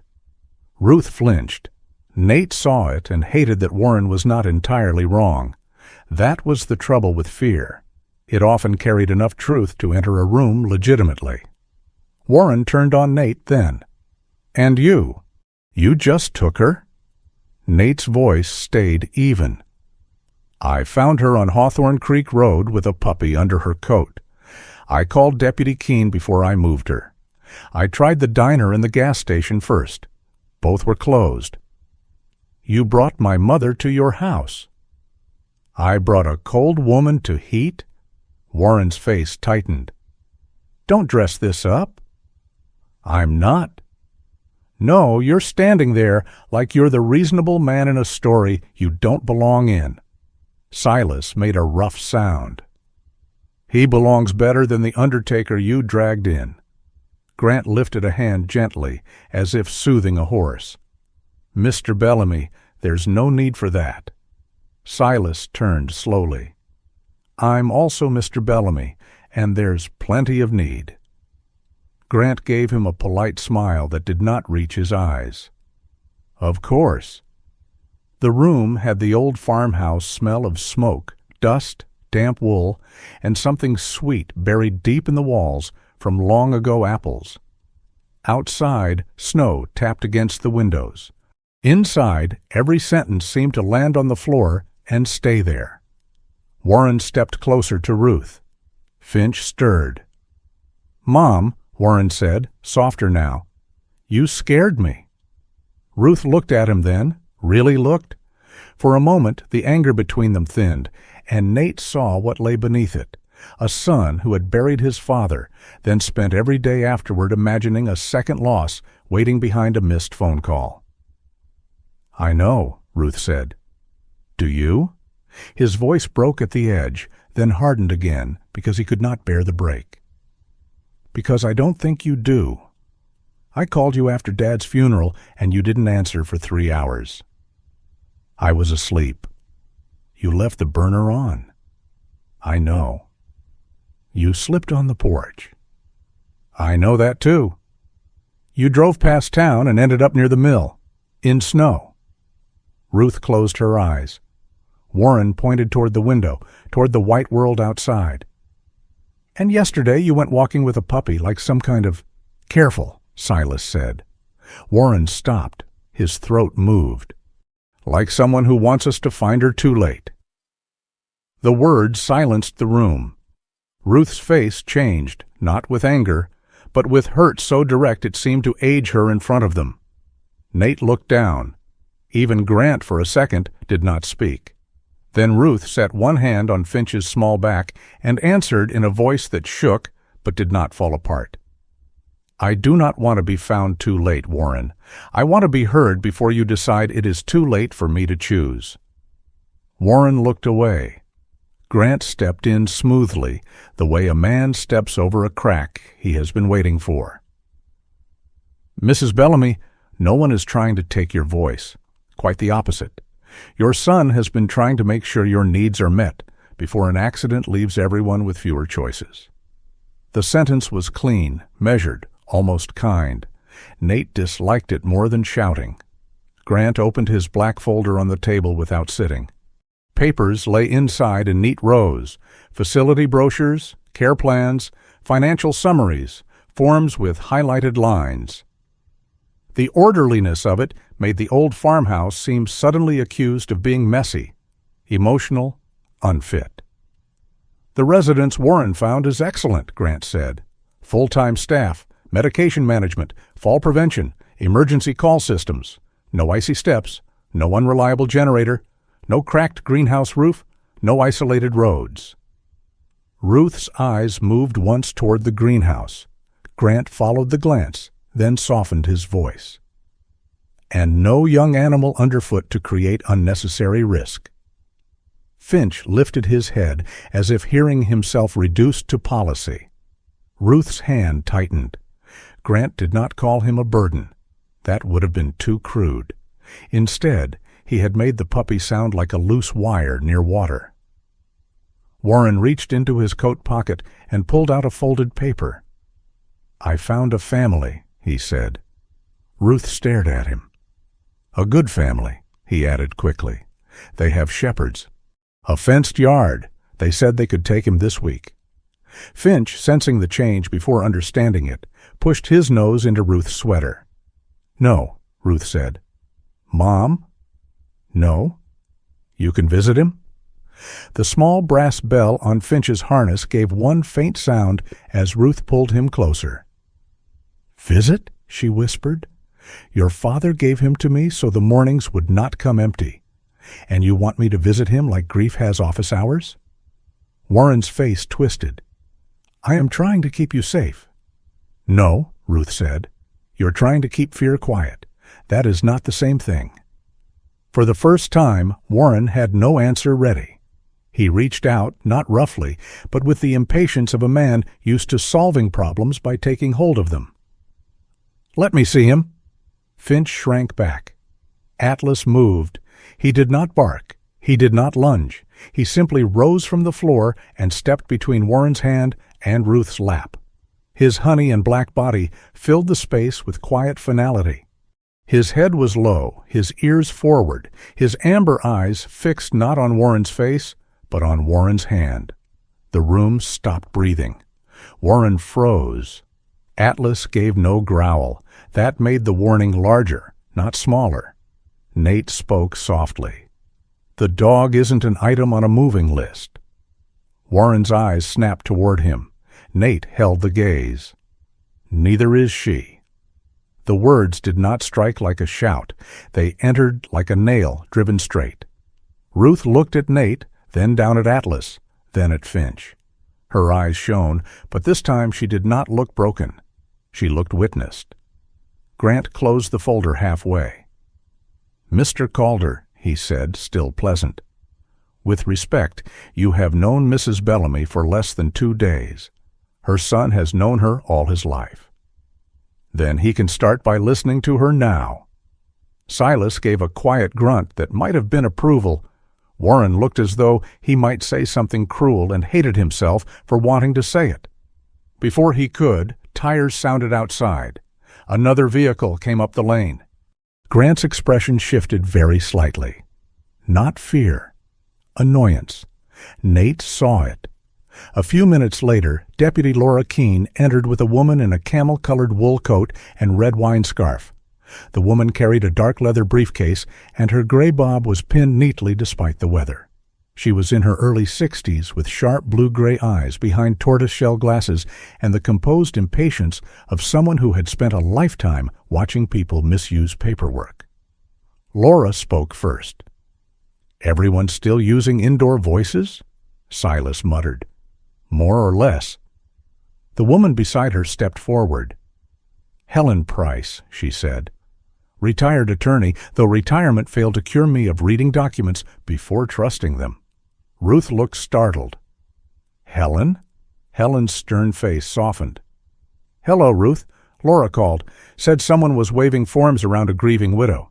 I dislike that as a winter activity." Grant smiled. "Ms. Price, I'm sure there's been some misunderstanding." "I usually find that sentence standing over a very clear understanding." Nate stepped back. He did not know Helen Price, but he recognized competence when it entered a room and removed its gloves. Helen asked Ruth's permission before touching any papers. That alone changed the temperature of the room. Ruth nodded. Helen read in silence. She took her time. The stove popped once. Finch settled under Ruth's hand. Atlas remained near her knee, no longer blocking Warren, but not leaving either. Grant waited with admirable patience. Too admirable, Nate thought. Helen adjusted her glasses. This power of attorney is limited. Warren frowned. It lets me handle her affairs. It lets you assist with specific medical billing, household payments related to the town residents, and emergency decisions if she is incapacitated. That's what this is. Helen looked over the top of her glasses. Your mother is sitting here correcting everyone's vocabulary. She is not incapacitated. Ruth almost smiled. Warren flushed. She left home in a storm. Yes, Helen said. That was reckless. Reckless is not the same as legally incompetent. If it were, half this county would be under guardianship by deer season. Laura coughed into her hand. Silas looked pleased for the first time all day. Helen turned a page. This document does not authorize you to sell the rural property. It does not authorize placement in a residential facility against her will. It certainly does not authorize removing an animal given to her by her late husband. Grant's tone remained smooth. No one is forcing anything. We're discussing practical care. Then discuss, Helen said. Do not arrive with signatures highlighted. The room shifted. Warren looked at the papers as if seeing them from farther away. Ruth's thumb moved over Finch's head. Silas, who had been standing near the stove with his arms crossed, suddenly straightened. "Ask him about the back road," he said. Everyone turned. Grant's eyes narrowed by a fraction. "I'm sorry?" Silas pointed toward the window, beyond the greenhouse, beyond the snow-covered orchard. "You came out here last fall, twice. Asked about the old logging cut behind the apple trees. Said you had a client interested in rural lots." Grant's smile returned carefully. "I work in real estate, Mr. Bellamy. I ask about land." "You asked where it connected." "A natural question." "You asked if Ruth would sign if Warren agreed." Warren looked at Grant. For the first time, true uncertainty crossed his face. Grant's voice stayed even. "I was exploring possibilities. The area has development interest. That isn't a crime." Helen set one paper down. "Development for what?" "A private cabin project beyond the ridge," Silas said. "They need a service road. Our strip is the cleanest cut through without blasting rock." Grant looked at Silas now with less warmth. "That is speculation." "Speculation wears nice boots these days," Silas said. Helen reached for her notebook. "Mr. Morrow, do you have any financial interest in that project?" Grant did not answer quickly enough. Not long, just enough. Warren saw it. That was the chapter's true fracture, not proof, not confession, but the moment a son understood that his fear might have been useful to someone else. "You told me selling would simplify things," Warren said. "It would," Grant replied. "You said the land was a liability?" "It is in its current state." "You didn't say you needed it." Grant's mouth tightened. "Need is not the word I would use." "No," Helen said dryly. "I imagine your words are always better dressed." Warren stepped back from the table. His anger had not vanished. It had turned inward, where it could do more complicated damage. "Mom," he said, but could not finish. Ruth looked at him with sorrow and a strange mercy. "I know you were afraid." He shook his head once, sharply, as if she had offered him forgiveness he did not deserve and was not ready to accept. "This isn't over," he said. No one asked what he meant. He turned and walked toward the door. Grant followed more slowly, closing his folder with soft finality. At the threshold he paused and looked at Nate. "You are not family, Mr. Calder?" Nate stood with his hands at his sides, grease still dark under one fingernail from the generator, snow drying at the cuffs of his old combat shirt. "No," he said, "but I'm listening to her." Grant's eyes held his for one polished second. Then he smiled. How noble. He stepped out into the snow. Warren did not wait for him to open the passenger door. He got into the driver's seat first, alone with his shame for at least 3 seconds before Grant joined him. The SUV reversed carefully down the lane. No one spoke until it disappeared beyond the apple trees. Ruth lowered herself fully into the chair as if the bones had gone out of her. Finch climbed clumsily against her chest and licked one of her fingers. Atlas lay beside the chair, not triumphant, not proud, simply present where fear had tried to enter. Helen gathered the papers into 2 piles. "What now?" Ruth asked. Helen looked at her. "Now we stop treating feelings as legal documents, and legal documents as feelings." Silas frowned. "That mean anything useful?" "It means Ruth needs a medical assessment, a proper review of the power of attorney, and witnesses who can confirm she is choosing this herself." Laura nodded. "I can document today." Nate looked around the room, Ruth pale but upright, Silas angry enough to be useful, Helen already building a paper wall, Laura standing with the steady patience of the law when it remembered its purpose. He felt the old instinct rise in him, the one that wanted a clean enemy, a clear perimeter, A hard stop. But there would be no hard stop here. No single door to breach. No villain to drag into daylight by force.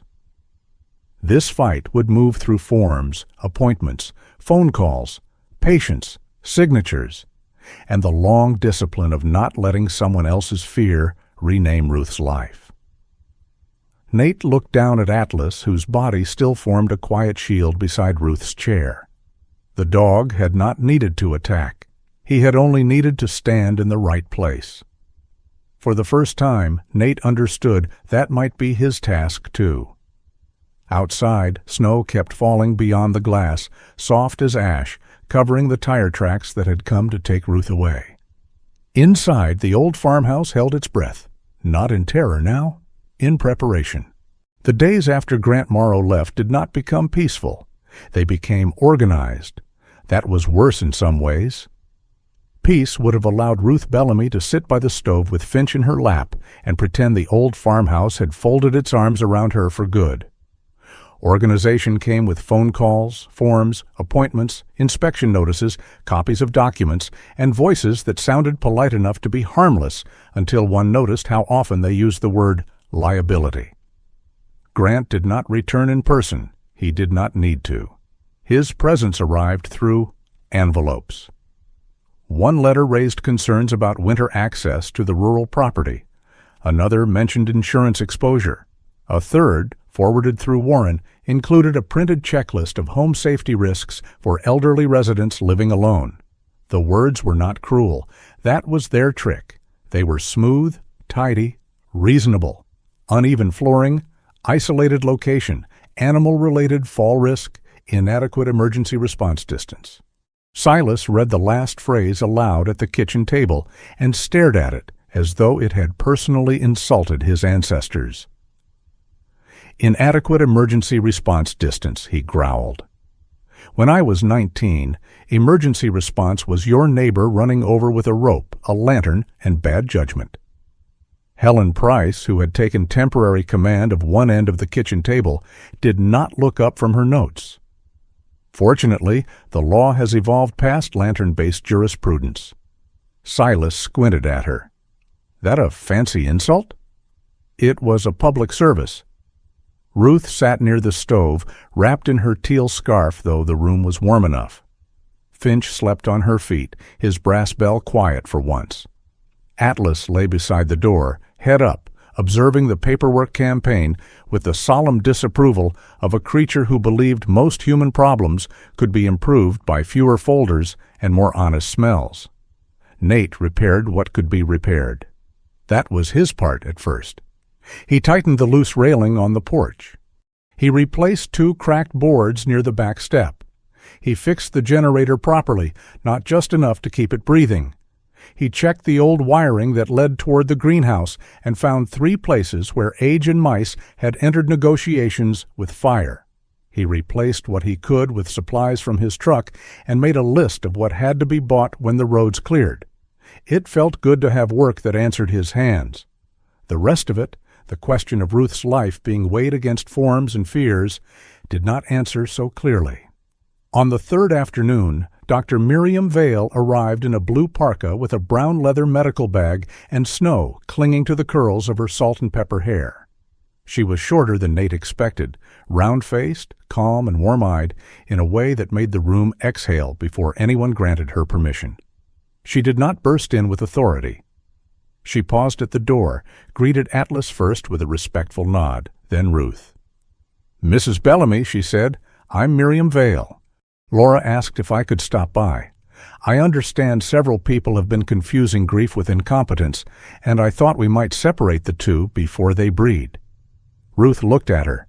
Then she laughed, a true laugh, tired but grateful. Miriam removed her gloves and sat across from Ruth at the kitchen table. She did not open her bag right away. First, she asked about Thomas. Not his date of death, not the medical record, not the practical summary. She asked what he had been like in the morning. Ruth's face changed. "He sang badly," she said. "How badly?" "Like a man trying to frighten eggs into cooking." Miriam nodded as though this were clinically relevant. That sounds severe. Only after that did she ask about medication, meals, sleep, memory, falls, stove use, driving, money, and the day Ruth left home. She asked Ruth to remember 3 words, then distracted her with questions about Finch, then asked for the words again. She asked what Ruth would do if the power failed. She asked who Ruth trusted to call in an emergency. She asked whether Ruth understood the risks of staying at the rural house through winter. Ruth answered most things clearly. Sometimes she grew irritated. Sometimes she grew quiet. Once, when Miriam asked whether Ruth had thought of harming herself after Thomas died, Ruth stared at the stove for a long moment and said, "No, but I did wonder why the mornings still expected me." Miriam did not rush to soothe her. "That is grief," she said gently, "not a legal diagnosis." Nate, standing by the sink with a pipe wrench in hand, looked down. He had heard many kinds of mercy in his life. Some came loud, some came late. Miriam's came as precision. By the time the assessment ended, dusk had gathered outside the windows. Miriam wrote her notes in firm, rounded handwriting, while Finch attempted to chew the lace of her boot. She let him lose that battle with dignity. "Mrs. Bellamy," she said at last, "you need support." Ruth's chin lifted. Miriam raised one hand. "Support, not replacement. There is a difference, and I charge by the hour to say obvious things to families who forget them." Helen murmured, "Reasonable rates, I hope." "Outrageous," Miriam said. "Keeps me humble." Then she looked back at Ruth. "You should not live alone here through deep winter without modifications. Handrails, better steps, working generator, emergency alert system, someone checking in, no driving in snowstorms, a plan for medication, a part-time aide, at least until spring." Ruth's mouth tightened. Miriam leaned forward. "Accepting help does not mean surrendering your life. Refusing all help may give others the argument they need to take choices away from you." That sentence entered Ruth more deeply than any warning had. She looked down at Finch, who had given up on the bootlace and was now sitting on his own paw. "I can agree to handrails," Ruth said slowly, "and the alert system, and no driving in storms." Silas snorted. "You shouldn't drive in sunshine," Ruth pointed at him. "You once backed a tractor into a pond." It was a shallow pond. Miriam made a note. Family history of vehicular optimism. Even Nate smiled then, but the moment did not stay light. Ruth swallowed. "Finch stays." Miriam's expression softened. "Finch stays if the house is adjusted for both of you." Atlas lifted his head slightly. The old dog did not know law. He did not know medical assessments, but he understood when a boundary had been honored. That evening, Warren did not call. Instead, Laura drove up near sunset and handed Ruth an envelope through the open kitchen door. She looked uncomfortable in the way people did when carrying someone else's apology before it was ready to speak for itself. "He asked me to drop this off," Laura said. Ruth did not open it right away. When she finally did, she found a check inside, not large enough to solve everything, not small enough to be meaningless. A note was clipped to it. For the porch rail. Ruth stared at the note for a long time. Silas, who had been pretending not to watch, finally said, "You going to tear it up?" "No." "Send it back?" "No." "Frame it?" "Don't be stupid." "What then?" Ruth folded the note carefully and tucked it into Thomas's notebook. "At least," she said, voice uneven, "he remembers this house has steps." No one called it forgiveness. That would have been too quick, too clean, too eager to comfort the wrong person. But it was something. A nail tapped into a bridge too damaged to cross yet. The second storm came after midnight. It did not announce itself with snowfall first, but with wind. a heavy, shoulder-driven wind that shoved against the farmhouse until the old beams muttered in their sleep. The windows trembled. The stovepipe groaned. Snow began soon after, thrown sideways across the glass in wild white streaks. Nate had stayed in the small room off the kitchen because Laura warned that roads would close again by dawn. He woke before the first loud crack. Atlas was already standing. His body faced the back of the house. Nate sat up. Then came the sound of glass rattling, not breaking yet, but shaking in its frame. From the direction of the greenhouse, the house stirred. Finch barked, one sharp, thin sound from the kitchen. Then another. By the time Nate reached the main room, Finch was at the back door, tiny body rigid, barking toward the dark. Atlas stood beside him, not barking, head turned once toward Nate and then back to the door. Ruth's chair near the stove was empty. The blanket had slipped to the floor. Nate felt the cold enter him before the outside air did. "Ruth!" Silas came out of his room in long underwear, wool socks, and fury. "What?" Nate was already pulling on his boots. "The greenhouse." They found the back door unlatched. Wind burst in when Nate opened it, carrying snow hard enough to sting his face. Atlas plunged out first, low and sure.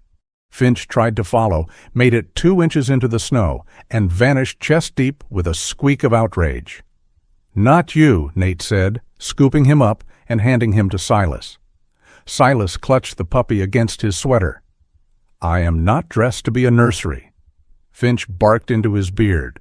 "Fine," Silas snapped, "temporarily."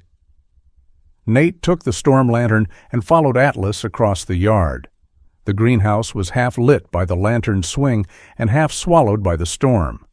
One section of the roof had lifted loose, plastic sheeting snapping like a wounded sail. Snow poured through the gap. The door hung open. "Ruth!" Nate called. Atlas went inside. Nate followed. The cold in the greenhouse was different from outside, sharper, broken. The air smelled of wet soil, old wood, and fresh snow where snow did not belong. Seed trays had fallen from a bench. A stack of pots lay shattered. Thomas's notebook was on the ground, its pages fluttering under Ruth's gloved hand. She sat beside the potting bench, coat half-buttoned, hair loose from its braid, snow caught in the silver strands. One arm held the notebook to her chest. Her other hand rested over a tray of tiny green shoots, half buried in spilled soil. She looked up when Nate knelt. "I heard the glass," she said. Her voice was small. "Are you hurt?" "No." "Ruth?" "No," she said again, but this time her mouth trembled. "Only foolish."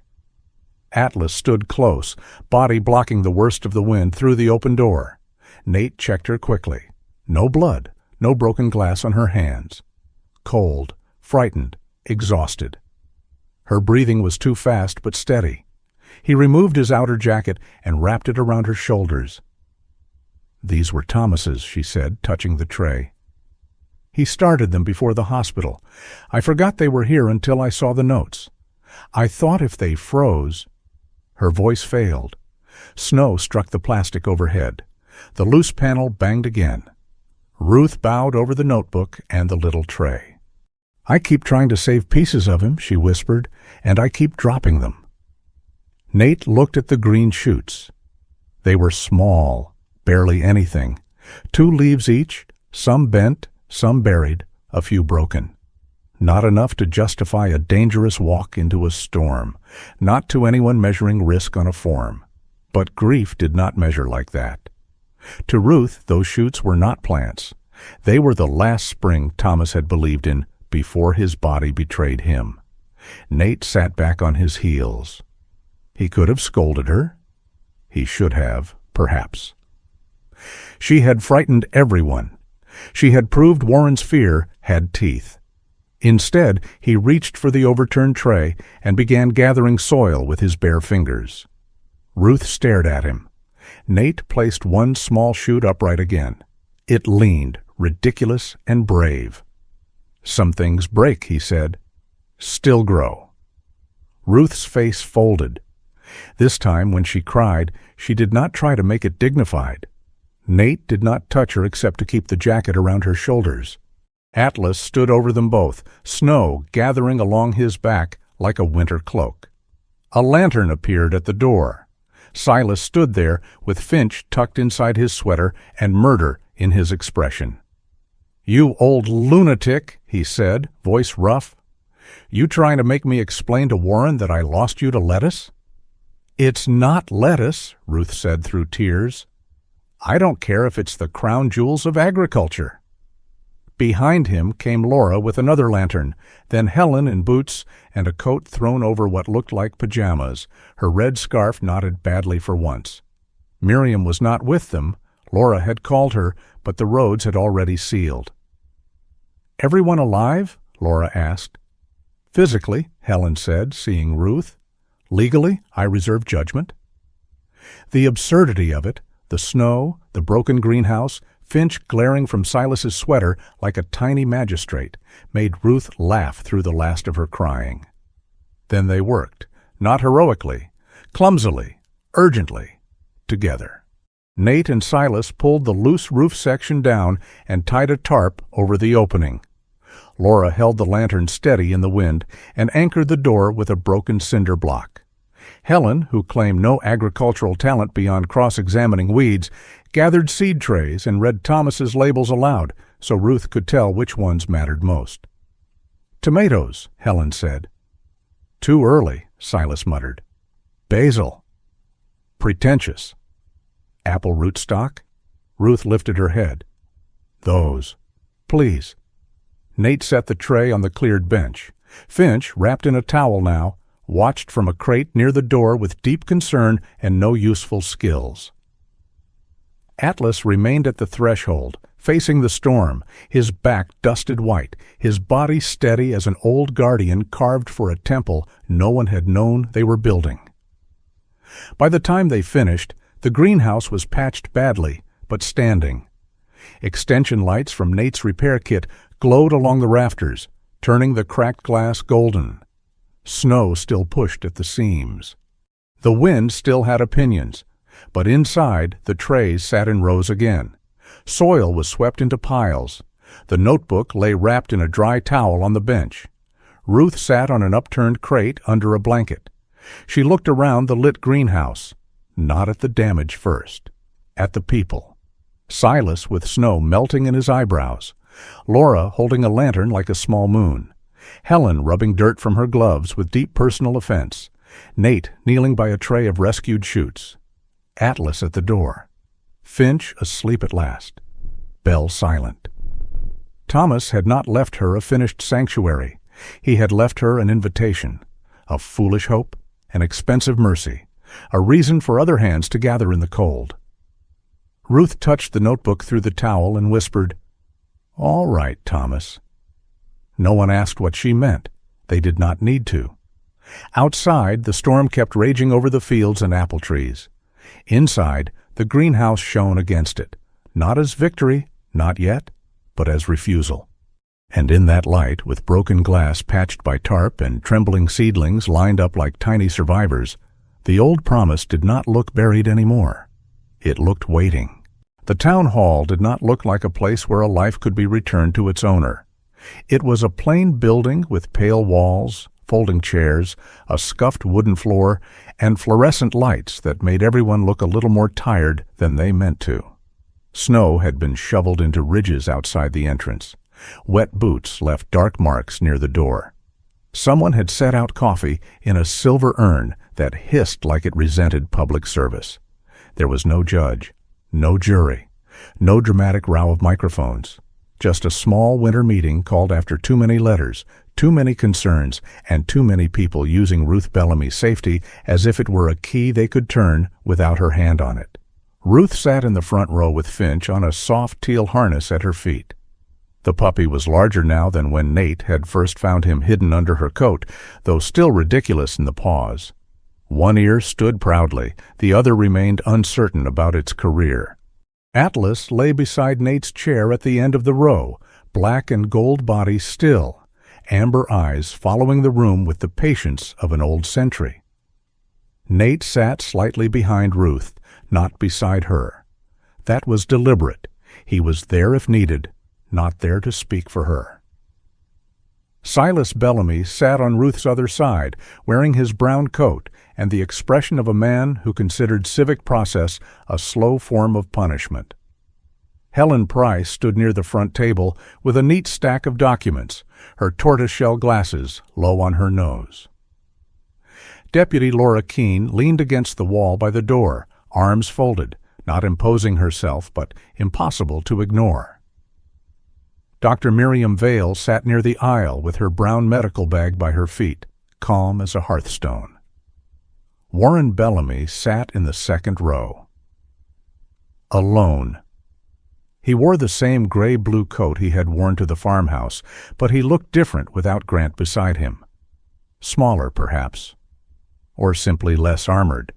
His hands were clasped between his knees, and he kept looking at Ruth as if afraid she might vanish if he looked away too long.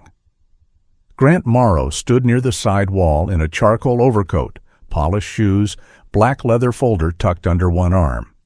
He looked composed, clean, almost bored. A man could wear innocence well if he had practiced in expensive mirrors. Helen began without ceremony. Mrs. Ruth Bellamy is not asking the town for permission to exist. A few people shifted in their chairs. Helen turned a page. She is asking that her documented choices be recognized accurately. That is different. Grant smiled faintly. Helen did not look at him. She explained the power of attorney first. Limited medical billing authority, specific household financial assistance. Emergency provisions only if Ruth became incapacitated. No authority to sell the rural property without Ruth and Silas's consent. No authority to place Ruth in residential care against her will while she remained legally competent. Her voice was not loud, but it had weight. It did not plead. It placed stones. Miriam stood next. She did not make Ruth sound like a symbol of brave independence, which Ruth would have hated. She did not make her sound helpless either. Mrs. Bellamy is grieving, Miriam said. She has made one unsafe decision. She also understands that decision, its risks, and the changes required to avoid repeating it. She needs support. She does not require removal from her chosen home. Ruth looked down at Finch. The little dog leaned against her ankle as if adding his own professional opinion. Laura spoke after Miriam. She kept it brief. Nate had called in before transporting Ruth. Ruth had answered coherently. Ruth had confirmed she was staying at Nate's cabin voluntarily. Later, Ruth had again stated clearly that she wished to go to the old property. There was no evidence Nate had hidden her, pressured her, or interfered with law enforcement. Nate kept his eyes on the floor. Praise felt too much like a coat that did not fit. Then Grant stepped forward. He did it gently. Even his shoes seemed to make careful sounds. "No one here questions Mrs. Bellamy's dignity," he said. "Certainly not me. The question is whether affection, nostalgia, and grief are being mistaken for a sustainable plan." There it was again, the language polished until it could cut without seeming sharp. He spoke about rural isolation, medical response time, winter hazards, insurance, financial burden, emotional decision-making. He never once raised his voice. He never insulted Finch. He called him the animal companion. That sounded kinder than risk factor, but Ruth's hand still tightened around the leash. Nate felt Atlas shift beside him. Not rise, just shift. Even the dog understood a cage could be built out of gentle words. Grant turned slightly toward the room. A professional residence is not abandonment. It is care, and selling underused rural property can provide resources to ensure that care continues. Helen looked up then. Underused by whom? Grant paused. Pardon? Helen slid one document forward. The proposed service route for the private cabin development beyond Bellamy Ridge crosses the old logging cut behind Mrs. Bellamy's property. Grant's face did not change. That impressed Nate. Not in a good way. Helen continued.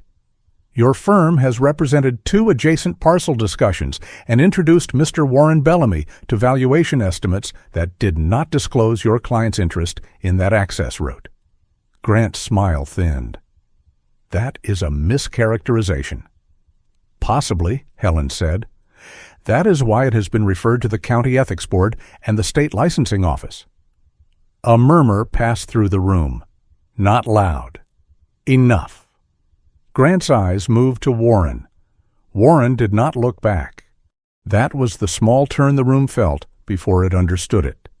Grant was not dragged away. No deputy took him by the arm. No crowd shouted him down. The world rarely provided such clean satisfactions. But his usefulness had been wounded. His clean language no longer hid the road he wanted cut through Ruth's life. He closed his folder. "I acted in the family's best interest," he said. Ruth lifted her head. "No," she said. Her voice was quiet. Everyone heard it. "You acted as if my family's fear was an open door." Grant had no prepared answer for that. After a moment, he stepped back. The meeting might have ended there, legally speaking, but the heart of it had not yet stood up. Warren rose from the second row. He did it slowly, like a man getting up under a weight he had carried so long he had mistaken it for posture. "Mom," he said. Ruth did not turn fully. She waited. Warren looked at the people in the room, then gave up trying to speak to all of them. His eyes settled on Ruth. "There was a night after Dad died," he said. "You didn't answer the phone." His voice was rough, not theatrical. Worse than that, plain. "I called 5 times, then 10. I drove over in the snow. I thought I was going to find you on the kitchen floor. I thought I'd lost both of you in the same month." Ruth's face softened, but she did not rescue him from speaking. "I found you asleep in the chair," Warren continued. "The kettle had boiled dry. Nothing happened. But after that, every time you didn't answer, I was back in that doorway. Every time you forgot something, I thought it was the beginning of the end. Every step on the porch looked like a fall. Every choice you made without me felt like a danger I was supposed to stop." His hands opened, empty and helpless.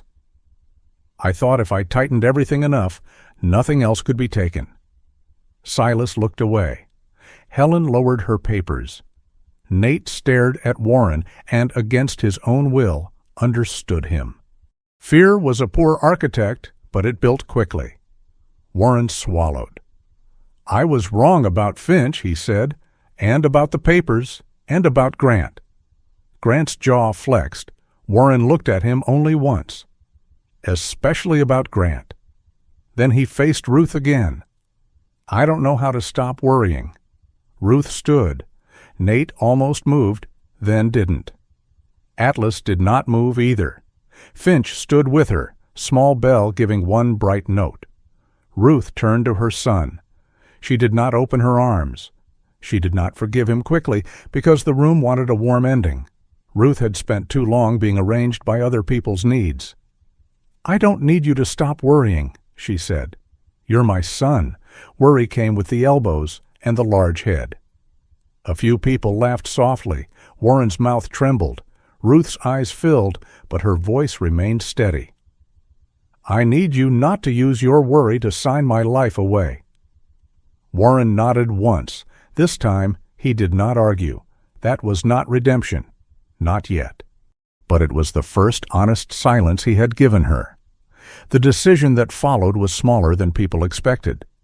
Perhaps that was why it felt real. Ruth did not announce a grand sanctuary. She did not declare the farmhouse transformed overnight into some noble institution with shining signs and staff. Helen would have objected to the paperwork alone. Instead, they outlined a beginning.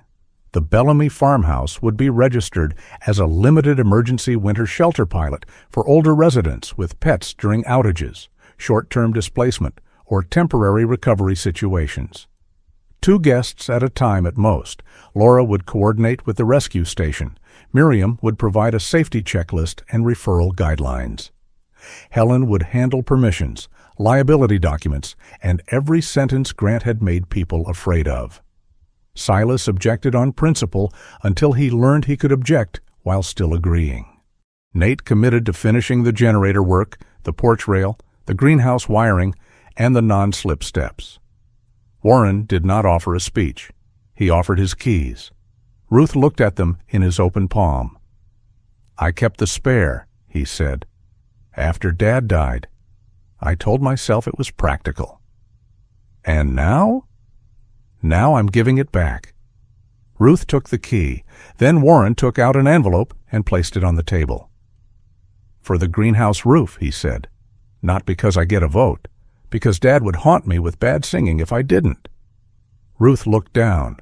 For a moment, grief and humor met in her face like two old friends who had not spoken since the funeral. "He would," she said. The first guest arrived 3 weeks later during a power outage that rolled across the valley after wet snow brought down a line near the old mill. His name was Mr. Alden Briggs, 81, a retired mail carrier with a narrow face, a plaid cap, and a yellow Labrador named Maple, whose hips had betrayed her, but whose appetite remained deeply committed to public life. Alden had refused the county warming center because Maple could not come inside. Laura drove them out herself. No ceremony, Ruth had insisted earlier that day, so there was none. Only the porch light, a clear path Nate had shoveled, Silas holding the door open and pretending not to be moved, and Finch running in 3 circles before tripping over his own paws. Atlas greeted Maple first. The old Labrador sniffed him, decided he was acceptable, and then located the kitchen with professional accuracy. Alden stood in the doorway, cap in his hands. "You sure this is all right?" he asked. Ruth smiled. Behind her, the stove glowed. Soup warmed on the range. A low bed had been made in the small front room. Beside it lay a thick dog blanket and a bowl of fresh water. "No one leaves their last friend behind," Ruth said. Outside the front gate, a temporary wooden sign hung from 2 chains. The lettering was uneven because Silas had carved it and refused advice. Winter Hearth. No one leaves their last friend behind. Nate noticed one of the letters was crooked. He said nothing. Silas noticed him noticing. "Character," Silas said. "Of course." Weeks turned the hard edge of winter into something brighter. Snow still lay deep under the apple trees, but the greenhouse roof held. The generator started on the first try. The porch rail did not wobble. Helen continued to send forms. Miriam continued to send lists. Laura continued to pretend she was not personally invested while personally investing a great deal. Grant Morrow's name appeared once in the county paper beneath a brief note about a licensing review and conflict of interest complaint. It was not dramatic. It was not enough. But it was a door closing softly on his version of the story. Nate did not move into the farmhouse. That would have made the ending too easy, and life had never shown him that kind of laziness. He still returned to his own cabin beyond the pines, to the one chair, the tools, the quiet. But the quiet had changed. It no longer felt like a wall, more like a room with another door in it. He came by often, to check the generator, to carry feed, to repair a hinge, to drink coffee with Silas in conversations made mostly of weather, complaints, and silence. Atlas came with him, of course. Finch grew taller, though not wiser. He followed Atlas through the snow like a young knight trailing an old dragon, falling often enough to keep the gods entertained. One late afternoon, after another clean snowfall, Ruth sat in the greenhouse beside a window patched so neatly the crack looked almost intentional. Finch rested his head on her knee. Inside, trays of seedlings stood in rows beneath warm lamps. Outside, Warren split wood under Silas's supervision. "Not like that," Silas barked. Warren stopped, axe raised. "I haven't swung yet." I could tell by the intention. Ruth laughed under her breath. Across the yard, Nate and Atlas walked the fence line, checking the gate before the next storm. Nate wore his olive combat shirt beneath a gray work jacket, his old watch ticking under the cuff, snow silvering his beard. Atlas moved beside him, steady and unhurried. Ruth watched them for a while. No one here was healed completely. She was still old, her knees still ached. Some mornings grief still sat beside her before she opened her eyes. Warren still worried. He still sometimes reached for control before remembering to open his hand. Nate still carried rooms inside him where old silence lived. Silas still insulted tools, weather, and most forms of progress. But the farmhouse had done something money could not do. It had given weary people a place to begin again without abandoning what loved them back. Ruth lowered her hand to Finch's head. The puppy sighed. Beyond the glass, winter shone over the apple trees like a blessing too cold to be sentimental. And above the gate, the crooked sign moved gently in the wind, holding its promise for whoever might come next. No one leaves their last friend behind. Sometimes love does not ask us to do something grand. Sometimes it asks us to listen before we decide, to make room before we judge, and to protect someone's dignity as carefully as we protect their safety. Ruth did not need a perfect life. She needed the right to keep living her own life with the little heart that still barked beside her. And maybe that is one of God's quiet mercies. He often sends hope through small things: a warm stove, a faithful dog, a returned key, a crooked sign, and people willing to stay when walking away would be easier. May this story remind us to look gently at the elderly, the grieving, and anyone afraid of being forgotten. If this touched your heart, share your thoughts in the comments, tell us where you're watching from, and subscribe for more stories of loyalty, grace, and second chances. May peace find your home, and may no one you love ever feel left behind.